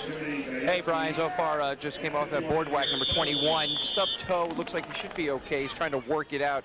Not the ankle, though. It is the toe. Back to you. All right, Mitch, helping me out there. On this surface, you know, you hear all the time about turf toe. Oh, yeah. I've had one before. You laugh about it a lot of times. You think, oh, it's just a toe injury. You'd be surprised how much your toe plays in the running until you hurt it. That's a first down. Kaneland. Delaney comes on the field and nearly trips over the chains. Hate to lose a guy like that.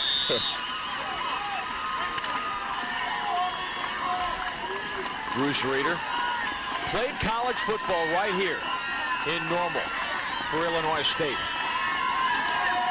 Delaney bounces it. He was looking again for Fleck, though. You've sniffed out that pattern. Fleck on first down. Well, they're going to try to work that man coverage. They're saying, hey, you're going to cover Fleck one-on-one? We'll take it, thank you very much. You see he's 9 out of 12. That's very good, 128 yards. I mean, if you give Fleck is a heck of a receiver, so they're saying, okay, you put him one-on-one, we're going to go after you. Nashville played a strong first half. Kaneland is used to close calls. As Delaney, Gajewski pressured, but he dumps it off to Kyle Schrader, and he is close to a first down. One thing that was a good play in there, even though Schrader has some yards, is Scott Barr. He was outnumbered there, and Schrader had a lot of open field, but Scott Barr does a good job of turning him back in. We're also doing a bigger play. See Barr out there, number 20? He turns it back into the inside to get some help there. Otherwise, if he would have scooted to the outside, it might have been a touchdown. 3rd and 1. There's Barr.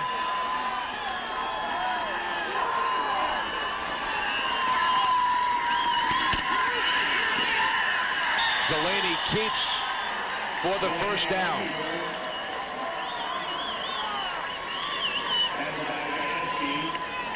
Kaneland seems to be asserting their will now here. Nice quarterback sneak, good surge by the O-line. Delaney running like a fullback instead of a quarterback. 6'3", 195. So he's a skinny kid, but he's deceptively strong. Kaneland, if you're looking at indicators below the surface, 5 first downs this quarter. Nashville has none. Delaney Looking for Fleck. What's the call? He's still down by contact. The ball hit the turf as they battled. Jonas Stein was right there with Fleck. I thought somebody was going to throw the flag because they bumped at the goal line. Let's see. Oh, yeah, that looks like a little face guarding there. A lot of it. My goodness, that definitely was an interference. And he still almost came up with the ball. Watch this. Watch him keep his eyes on the ball. And Stein almost picked it off as well. Good call by the official. At least in terms of Stein not making the interception. And now a holding call is going to bring Kaneland back the other way. That's a big break. Nashville needed that break. Stein got away with one right there, though. I mean, it definitely he was face guarding him, and that's tough for the official to see sometimes. You had one guy on the goal line. You had another guy on the sideline. So 1st and 20. Delaney through the hands of his intended receiver, McCowan.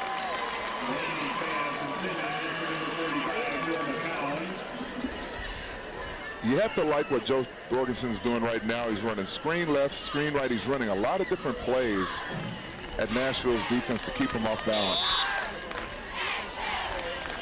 You know, actually, those screens are to take advantage of that blitz we were talking about earlier, Brian. That's one of the things you do to slow down a blitz, those screens and draws and quick outs, those sort of passes. Mentioned close calls.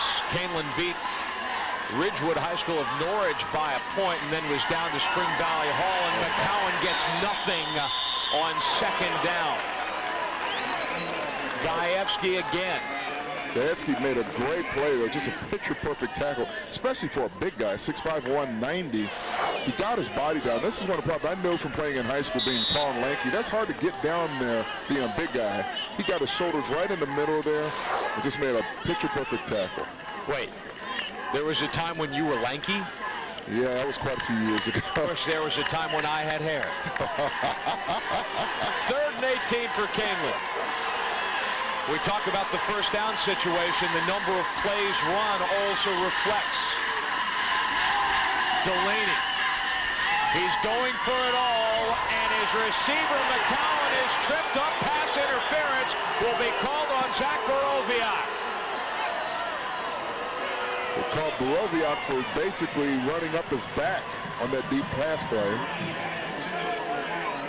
I thought they just tangled feet, but obviously the official saw it a different way. Watch it coming from the left side of your screen. That's Borowiak. Oh, yeah, he tripped his feet, got his feet tangled up. That's a good call. I mean, it wasn't intentional, but they're going to call that. Also, well, as they tangled feet, Borowiak's hand also shot out, and in live time, that could look like a push as well to a guy wearing a striped shirt. So 1st and 10 at the 15. Look at the penalties now. They basically balance each other out. And there's what you're looking at. It's been a pretty clean game, but we've seen a couple here in the last couple of minutes that have been a major factor.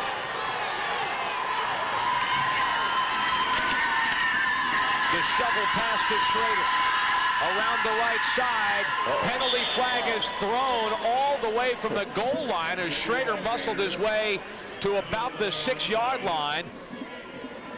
They should put that official at quarterback. That was a long throw with that flag. Maybe a face masking call here. Wow, watch this official. Watch how far in the background. He's going to throw this thing from way out. You'll see a flag probably come flying in there right around this point. There it goes.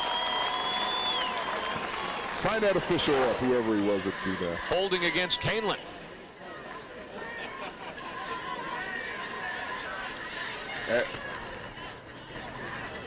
Let's listen to Bob Steves. Holding the offense, repeat 1st down. Basically, Brian, after error-free 1st half, now you got the teams breaking down penalties on both sides. It's a great point. So 1st and 12.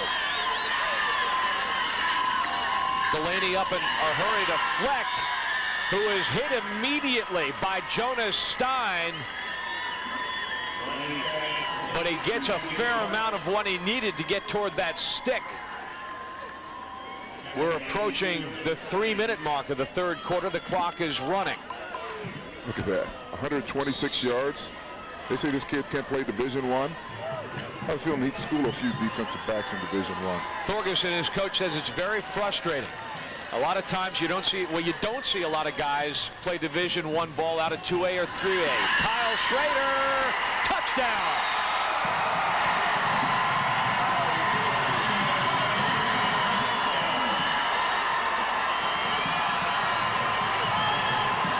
You know, it's just eventually a matter of time that it seems like they're going to score. It seems like they've been on the field offensively for a long period of time.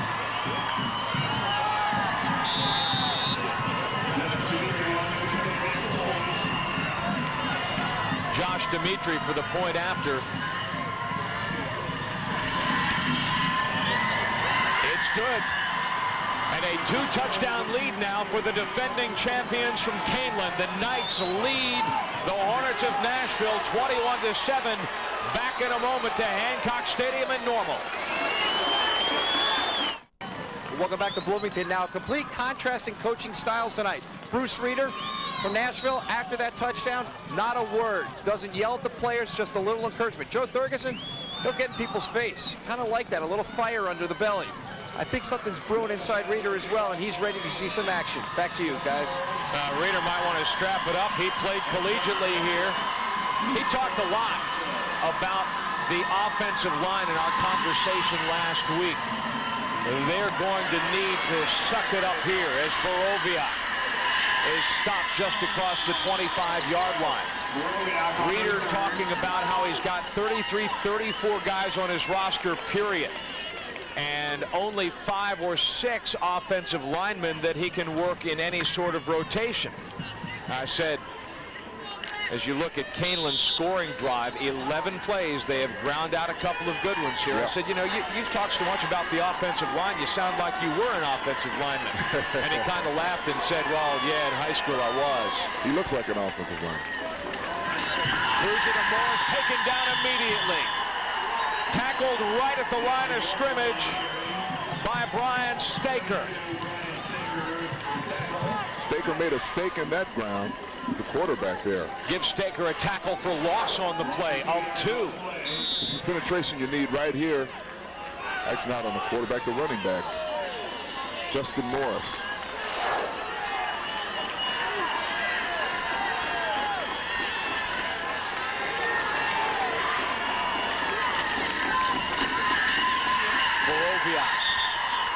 Again stacked at the line. Oh, Kaneland's into it now. Staker again. Staker's playing with a lot of motion here. They're trying to test his side. Look at him beat that double team down there. Boom. Nice play by Staker. Boy, he came all the way around on that blocker. Yeah, they tried to cave him down, and he did a good job of keeping his balance there, and he worked his way back the outside, made the hit. You can tell they're into it now emotionally. They see the opportunity to seize this game. 6 feet, 235 pounds, and moves like a gazelle in heavy traffic. Cruiser to Borovia. Has a little trouble flagging it down, and Fleck isn't going to get him or give him anywhere near what he needs. Another 3-and-out series, and it would appear that Nashville is going to play the length of the third quarter without making a first down. Yeah, their defense has been on the field for a long time, and you know, excuse me, what surprised me on that play, Fleck, he's played a very good defensive game. He's made a couple big plays out there, and he was locked up wide open with a dangerous runner there. Biasecki, much better effort this time, 20 yards last time, and the ball is fair caught by Fleck. Jonas Stein was right in the neighborhood. 30 yards on the punt by Biasecki as P.J. Fleck now asks the crowd to get a little bit more involved. Well, you could tell all of a sudden that momentum's changed. They're emotionally into this. They know if they can seize this this will put them out there way in front, and they can take this ball game. Our research department has nailed it down. P.J. Fleck just a moment ago caught his 7th pass of the night, and that gives him 197 for his career. That is a new record, any class in the IHSA. R.J. Luke, previously the record holder from Waubonsee Valley. There's been some great ones in Illinois, too, so congratulations to P.J. Fleck. R.J. Luke now at Penn State. His sister Ashley, a basketball star for Waubonsee Valley. They today knocked off the #1 girls team from Loyola. Ashley is also going to go to Penn State. And they didn't just beat Loyola, they whooped them by 14.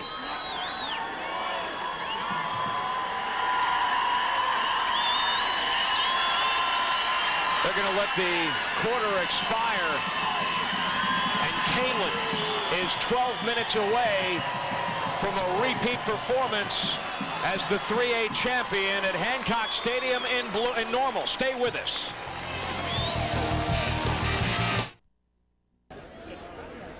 Back at Hancock Stadium at Illinois State University in Normal, start of the 4th quarter. Kaneland is trying to become the first repeat champion in Class 3A since Althoff Catholic of Belleville in 1989 and 90. Eric Delaney. Fleck fell down and he still makes the catch. That's ridiculous. I mean that in a good way. I mean, he fell down. It looked like it was going to be an incomplete pass, and he still catches the ball. I mean, he fell down and got up and had the sense and awareness to still catch that ball. What an amazing receiver this Fleck guy is. No wonder he's the all-time state leader. Well, we started to say a moment ago that a lot of times you get some disrespect going if you play 2A, 3A. Division I schools don't want to bother with you. Kyle Schrader close to the first down. But I'll tell you what, there's a guy who played his high school ball for Kaneland who had a pretty good career at receiver for Buffalo and Green Bay in the National Football League, a guy by the name of Don Beebe. Yes, indeed. Don Beebe, world-class sprinter. I think he has his own, I think he has a sprint school or something. That's like right. That, That's exactly right, like a speed school. A speed school. But this guy, Don Beebe, I mean, it's funny because when you see, unfortunately, you have the stereotypes of the black quarterbacks and the white wide receivers. You see Beebe out there. There are a lot of guys that look out there and say, oh, it's a white wide receiver who can't run. Man, did he blow by a lot of people. While they're measuring it up, let's check in with Mitch Robinson downstairs. First down. Thanks a lot, Brian. I'm here with Terry McCombs and part of the committee for sportsmanship. Many people wouldn't even know there's a committee. What do you look for when you're at these games? Well, the IHSA gives us 3 criteria. Actually, we're watching the players, how they act out there, the sidelines, the coaches, etc., and then the fans up in the bleachers, all looking for examples of good sportsmanship or the other way to the poor sportsmanship. That means, Alan Bryan, you better not be throwing anything from the box, buddy. Perish the thought. Perish the thought of P.J. Fleck hauling that pass in from Delaney. Put a lot of air under it. So 2nd and 10. And look at Kaneland. I mean, they're into it. Guys are popping around. Their heads are up. They're excited there. The guys clapping. Look at Nashville. Look at the difference there. Look at the question in there. Something you figure comes into play here. See, they liked your point, Al. See, they get emotion. They're clapping for me a little bit. They must have heard me. Something that comes into play here is the fact that you got 33, 34 guys that play for Nashville. Kyle Schrader is taken down for a loss by Garrett Middleton. Well, that can wake you up a little bit as a defense. Get a guy to make a good step. What they need right now, Brian, they need a turnover. They need something to grab that momentum back. They haven't forced a turnover in any place right now. A little bit of sudden change. So 33, 34 guys for Nashville. Kaneland, on the other hand, I count 52, 53. Fresher bodies. You get into a real defensive-oriented game. Toe-to-toe in the trench, banging heads with these guys, and you get tired. Delaney with Nickerson all over him, and what a sack that is for Nickerson. And Brian Pius Piasecki is right with him. That's just about as good as a turnover. I mean, you talk about the speed. Nicholson really turned it on, and Piasecki wouldn't let him get around that corner. Two guys that are very mobile and quick. And watch the speed of Nicholson shooting through the gap. Watch Piasecki out there. He won't let him get around. He's trying to throw. He can't turn around, get his shoulder square. A 20-yard loss. Is that a case of a quarterback getting a little too hard-headed and not just saying, all right, what the heck, and giving it up? Well, I think he just lost sight of where he was at. You know, when you have two guys screaming at you right there, you're trying to finish it off. I think he just lost sight of where he was at. Borowiak signals fair catch. Wrestles it down to the 29. I'm sorry. They needed that. They needed something like that that would give them some momentum. Now they have to take advantage of it. You know, you get a big sack, a big play like that, you have to come back right now and score. That's the only thing that's going to get them back into this ballgame.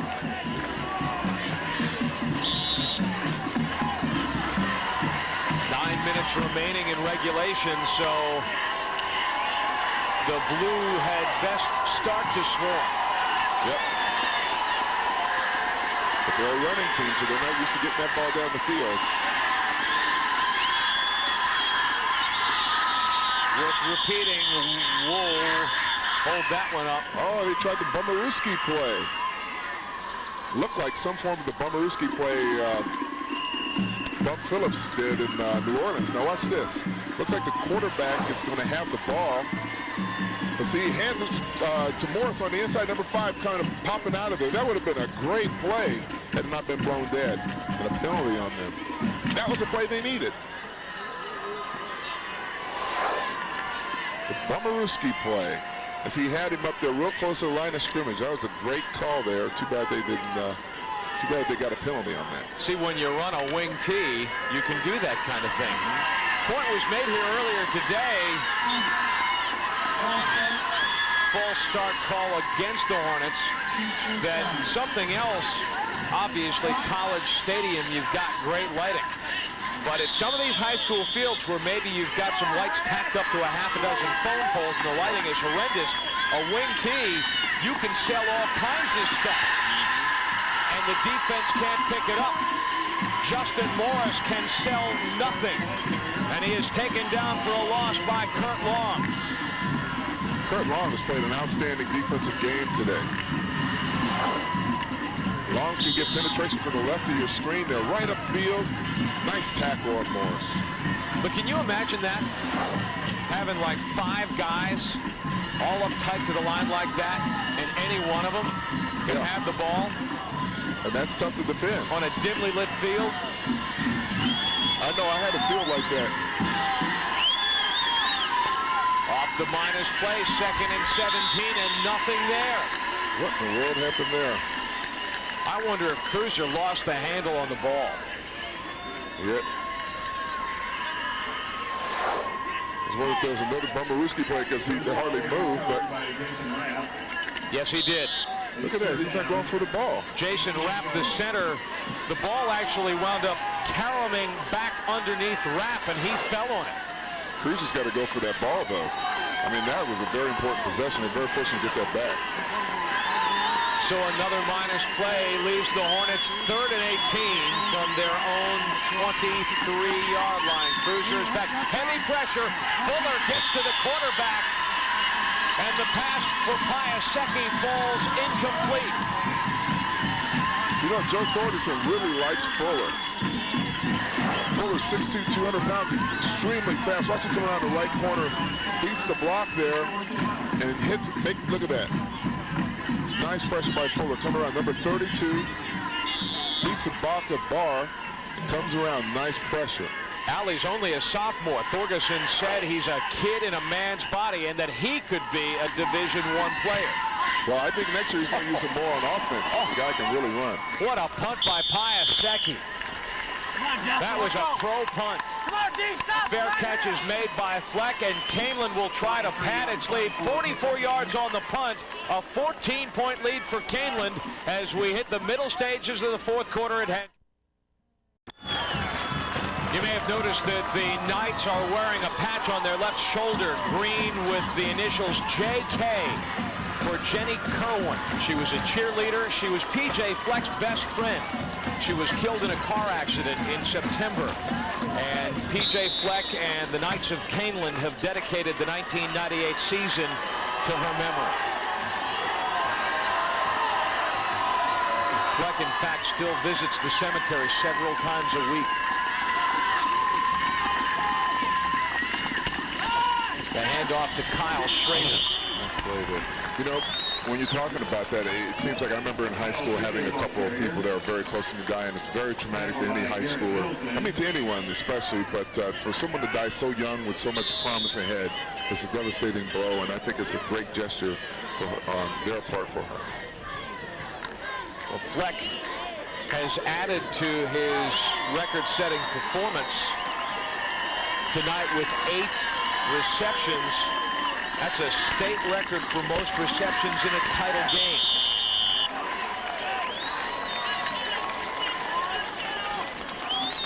And he has been the man. As we had indicated at the top of the broadcast, P.J. Fleck of the group. If you want to talk about one single guy you're going to headline, it's going to be Fleck, but you can't forget about this guy, Delaney. You can't forget about Schrader. Tonight, their stars, or their feature guy, Fleck, let's put it this way, their feature guy, Fleck, has had a better night than has Kelly Cruiser, who was the guy that we featured on Kaneland's side. Well, Fleck is a big-time high school player, and I think he definitely has a future as far as college is concerned. Depending on who grabs him, you know, if it's Division I or II, I think this guy has a bright future in college. One, he says, to play at a Big Ten school. Delaney with Piasecki on his backside finds Fleck. And Jonas Stein is there to take Fleck down, but that's a first down for Kaneland. Now, that route was a thing of beauty. I mean, Fleck can run some routes here. He does like a quick stop and go move to suck the corner in and turns and just stops on a dime and turns, so gets his shoulder square there, boom. Makes it an easy target for a quarterback. I mean, this guy can run the routes. He has deceptively good speed.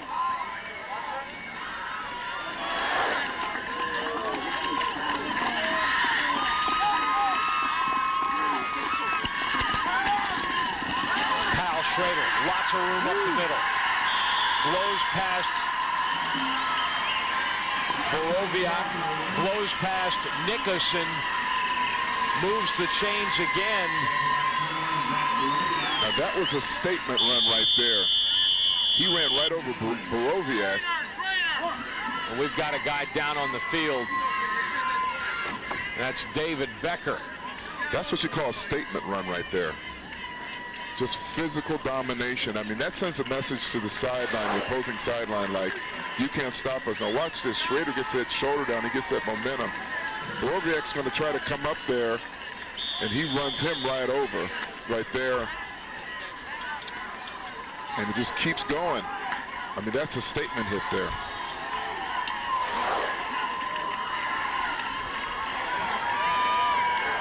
First downs on consecutive plays for Kaneland.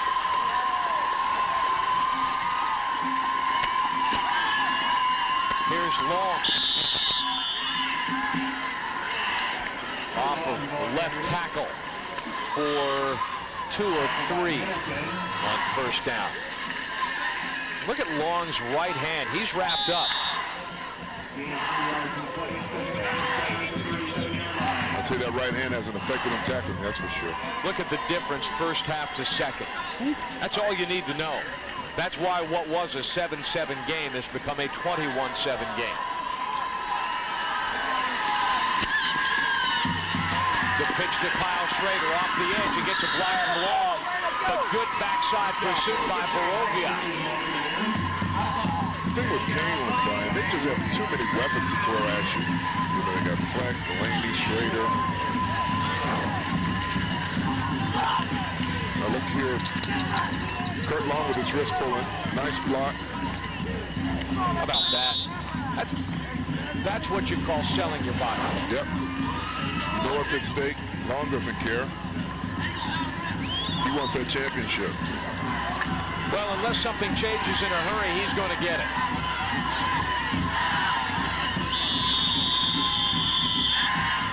Would you believe, looking at this team play, timeout called by Kaneland, would you believe, looking at this team play, that Joe Thorgerson had losing records in 11 of his first 13 seasons and in 10 of 11 at one stretch in that early time? We'll tell you more about that after we tell you about this. Tomorrow is another day jam-packed with more IHSA football.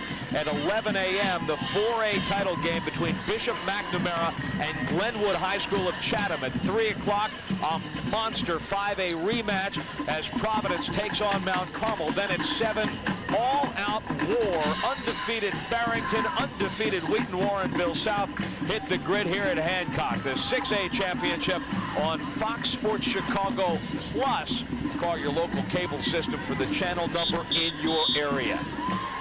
Man, we've had some dandies.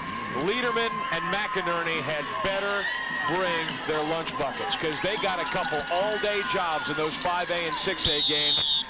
Harrison Davis back for the 4A, and Mitch Robinson scurrying sidelines for all 6 of them here. The weather has been magnificent, and the football to match here on day 1. And flag. Great timing on the hit by Borowiak. That was not interference. Borowiak was looking on that. That could have been the play to turn the game around, because he broke on it really well. Ball was thrown kind of high, but he made a good break. Oh, if he was looking at that, that still might have been a little too high for him, but he broke on that very well. Fleck, I'm going back to Laney and say, a little lower, please, so I don't do a somersault on my head. Kaneland calls another timeout. So here's the story on Thorgerson and those rough times early in his tenure at Kaneland. They had the losing stretch, and then they were 5-4, then 9-2, 8-3, and now they're on the verge of running the table for the second consecutive season. See, the Knights used to play in the Little 7 with 4A and 5A schools. I'm talking about schools like Morris and Waubonsee Valley and Manuka and Batavia. And then they went to a format based on school size, and that's when Thorgerson and Kaneland started to win. Well, a lot of times that does play a lot into it. You know, the communities that you're in, everyone growing up, the age group, but, you know, people moving in, people moving out, a lot of that affects those teams. Mitch Robinson, what do you got, big boy? Well, Brian, Scott and Brad Steves are here, and they're here to watch their father and uncle, who are the officials in this one. How is it to watch your dad ref in a game? It's pretty neat. I haven't had an opportunity to do it for a while since I've been at school, so it's kind of nice to see it in a game this big. 21 years as an official, he finally gets his chance. Are you rating him? Not really. I mean, he's doing a good job. He's doing this long enough. I mean, nothing I can say. I mean, last one, does he throw a flag at the dinner table? You're a little unruly? I haven't been home for dinner for very often. I've been at school, so he's just happy to have us home, I guess. Yeah. All right, I think he's probably going to throw a flag on these guys. Talk to you later. You know, you get flagged for the boarding house reach. John Steves, the umpire, and we've seen Bob Steves as the referee in this one. Well, speaking of flags, Delaney went for the flag on that one, talking about the first down, and he got it. How about it? See, they have that momentum right now. 4:30 left. Now watch him, he's going to give that effort. Borowiak trying to stop him, watch him lean towards the chains. Walter Payton would be proud. Oh, yeah. That's what you call about being aware of where you're at, trying to make that game-clinching play. The worm has turned. The 10th first down for Kaneland. Nashville has not had one this half. Well, it's hard to have it if you don't have the ball. That's exactly right. Seems like Kaneland's had the ball the whole second half. I bet you the time of possession is monstrous for Kaneland.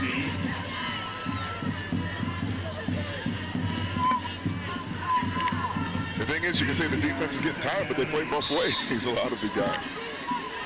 Joe Thorgerson, in those times that were a little bit lean, a lot of coaches do come down here and watch the tournament. He says that he used to sit in the stands and wonder what it would be like to be down there. Well, Thorgerson and his staff have been down there now 2 years in a row. And Delaney is sacked. Explosive rush by Dan Emge. But that's nice to see because at least they haven't given up yet. You know, it looks like definitely the clock's against them, but they keep coming in there. MG just comes across, good penetration, number 69, didn't buy the fake it all to the running back. Nice tackle by MG.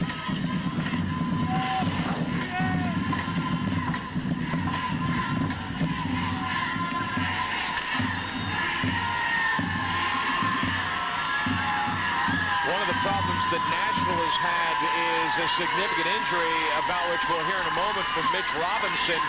The pitch to Kyle Schrader on third down. Look at him go again to the stick, and another first down. Mitch, what's the situation on the Hornets side?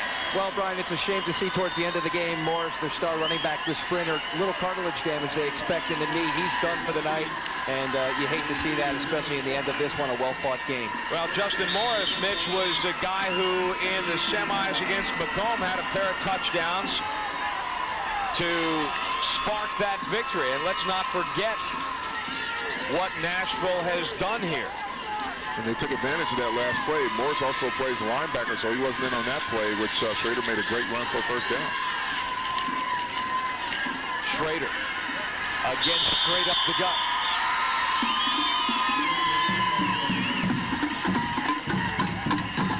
Nashville beat Macomb by 2 points in the semifinal game.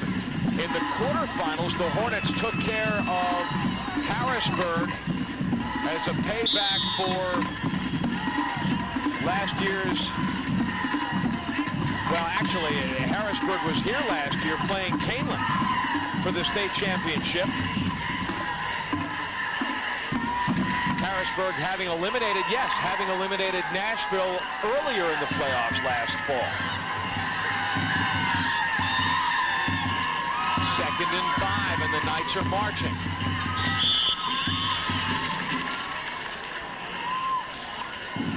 Well, the Knights definitely can say that. It's good to be back to normal, and once again, it looks like they're going to have success like they did last year. Faithful there, expecting another touchdown. Time running down, 1 minute and 14 seconds left. Something that the Knights have done well tonight is take away Nashville's team speed on defense. Bruce Reeder says, you know, we can move around pretty good, and sometimes that's better than being big. But Kaneland tonight has had too much muscle. But the problem we've seen is when the team is more one-dimensional, they have a tougher time scoring than a team that can come at you both ways. We saw that in the previous game with Alito, and now in this game with Kaneland. They have a multiple offense that they can attack you more than one way. 1st and goal, but Joe Thorgerson has enough.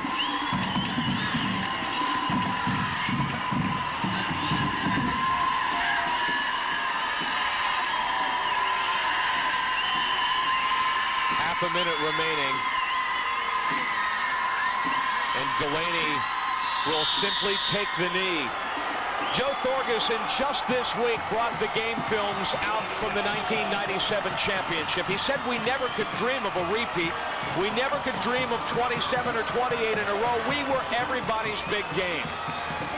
But as time winds down, Joe Thorgerson and the Knights of Kaneland High School have another film to add to the library. Champions again, Kaneland wins.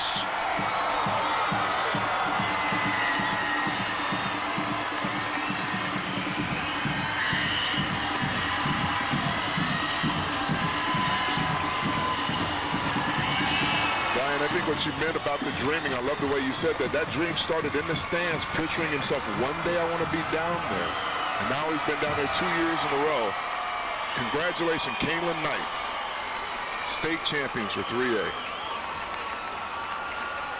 Our Pepsi player of the game, I would nominate, well, 2 guys. P.J. Fleck, and he's the guy because he's going into the record book 2 ways here. He seems to be an obvious choice, but you can't deny the contributions of Kyle Schrader. I'm gonna vote for Fleck because he also defensively was present in the first half in a couple of stages where Nashville was bidding for big stuff. But we knew about him offensively, but defensively he made a couple big plays. An early stop he made on Borowiak he made, and there he is, Fleck right there. I mean, he has a lot of speed, a very good defensive player. So I agree with you on that one. So P.J. Fleck is your Pepsi Player of the Game as Kaneland repeats as the 3A state champion. Your final score 21-7 as the Knights defeat the Hornets of Nashville.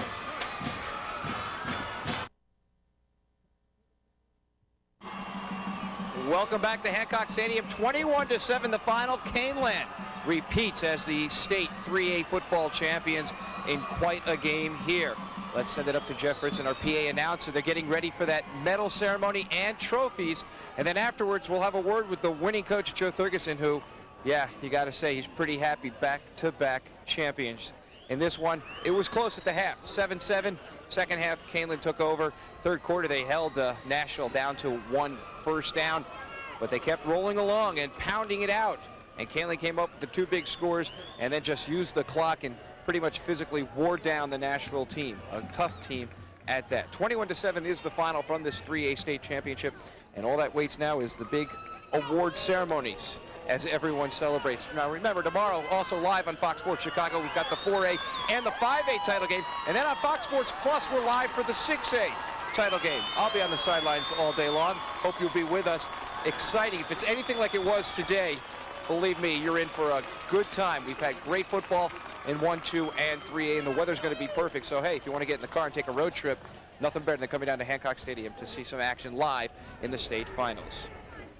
Ryan, Al, up to you. Mitch, one of the nice things about events like this is you get the great games, and we had some good ones today, but you also get a chance to showcase great young talent, and I think particularly of P.J. Fleck. You know, we talked about his dedication to his friend Jenny Kerwin. We talk about his skills as a football player, obviously, Al. But, you know, this guy is sort of a latter-day Renaissance man. He plays football. He's big into academics. He tutors younger kids at the middle school and the elementary school level. P.J. Fleck is a guy that you hear coaches say sometimes, even if he never plays it down, he makes your team better. He's a guy that somebody at the next level is going to want. I definitely would take a strong look at him. You think of Illinois, who's had some problems with some wide receivers. You have Ron Turner down there. I think I'd take a look at this guy. I wouldn't let his size fool you, because he knows how to run routes. He has good hands, and he has deceptively good speed. And I think as far as being an individual, the character issues, you don't have to worry about him getting in trouble or anything like that. I think he'd be a great addition to any school. Well, you know, one of the other things, too, that you enjoy seeing, that as pleased as the fans are from Kaneland, Nashville gathered near the north end zone a moment ago, and now Bruce Reeder and company, his captains, are receiving their medals. Will be presented to the Hornets. Zach Borowiak fighting his emotions. 13 wins and 1 loss. Jeff Fritzen, your PA announcer.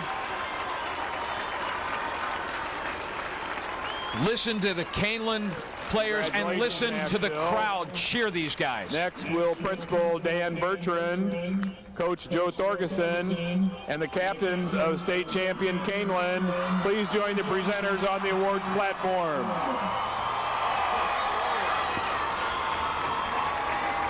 So they make the switch on the truck, but I started to say, when Nashville gathered before the second place ceremony, the crowd here on our side, the Nashville fans, cheered and cheered and cheered. What class they showed, what class Kaneland shows. Special medallions will be presented to Mr. Bertrand and Athletic Director Jill Holmes, and the individual awards will be presented to Coach Thorgeson and his team captains.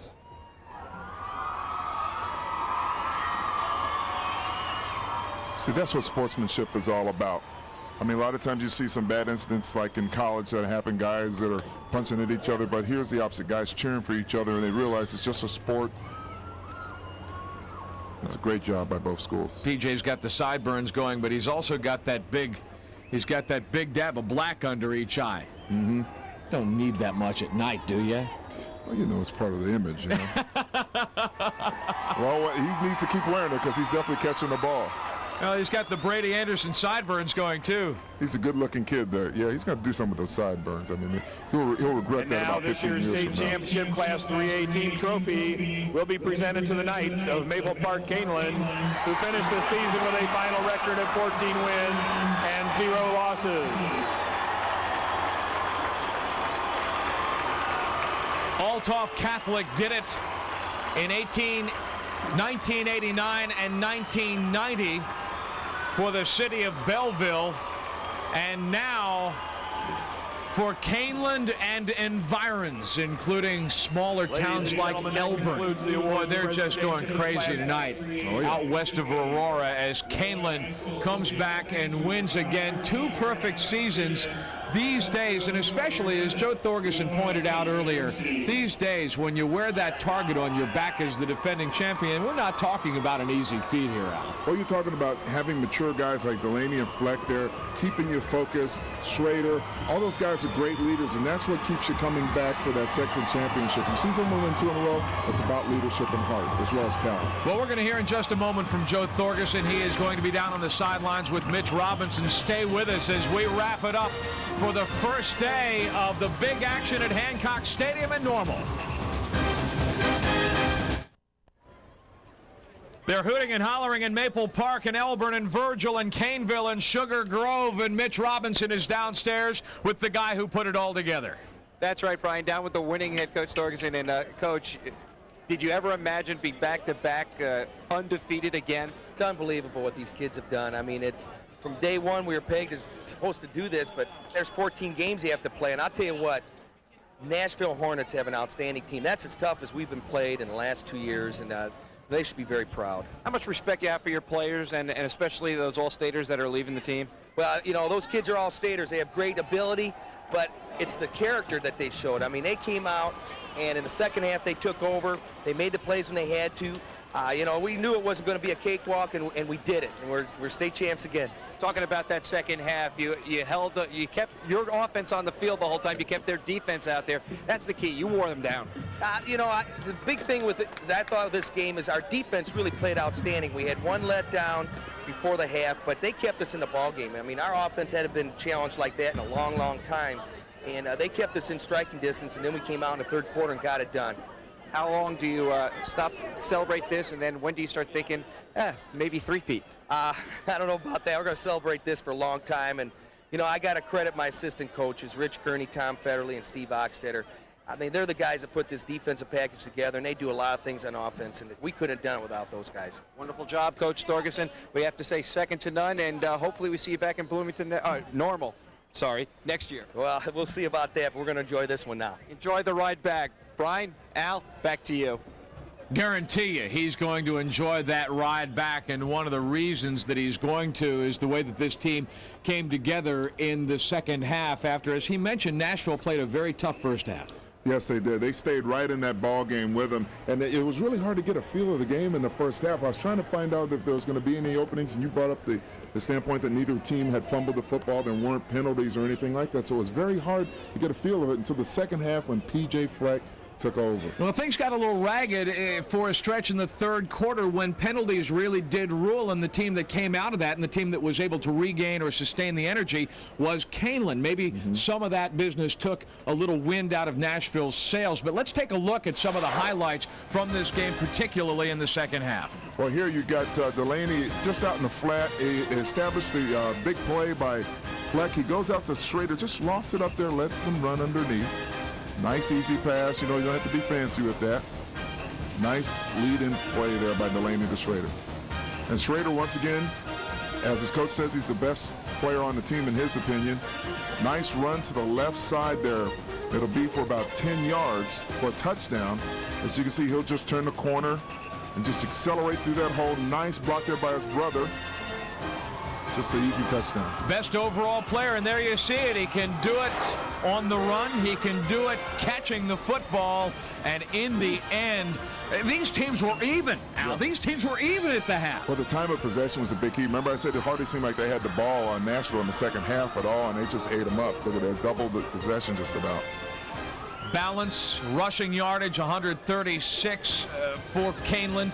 passing yardage 157. This is the danger that you run, isn't it, Al? If you're a team like Nashville, you run that wing T, and you are primarily a rush-oriented offense. When you need to pass, sometimes you just can't, especially against a team like this. Well, we've seen that in the 2 games we've done today. The balanced teams, it seems like if it's in high school, college, or pro, the balanced teams normally win out when you get to the championship games, because the defenses play better, they play with more emotion, and you got to bring another game besides that one you've used all the time, because everyone stacks up against that, and you have to have some options. Oh, the trend held today. The team that scored first won every game today. Carthage in 1A, Aledo in 2A, and tonight Kaneland in the 3A game. We've got some dandies. Al, you and I will be back for the 4A game tomorrow between Glenwood High School and Bishop McNamara of Kankakee. The 5A and 6A games also looking monster. Yeah, these are going to be fun games. Don't miss them tomorrow on Fox. It's going to be great. Well, we will be here, and we'll be here bright and early. Hope that you can join us. What a great way to finish up the Thanksgiving weekend.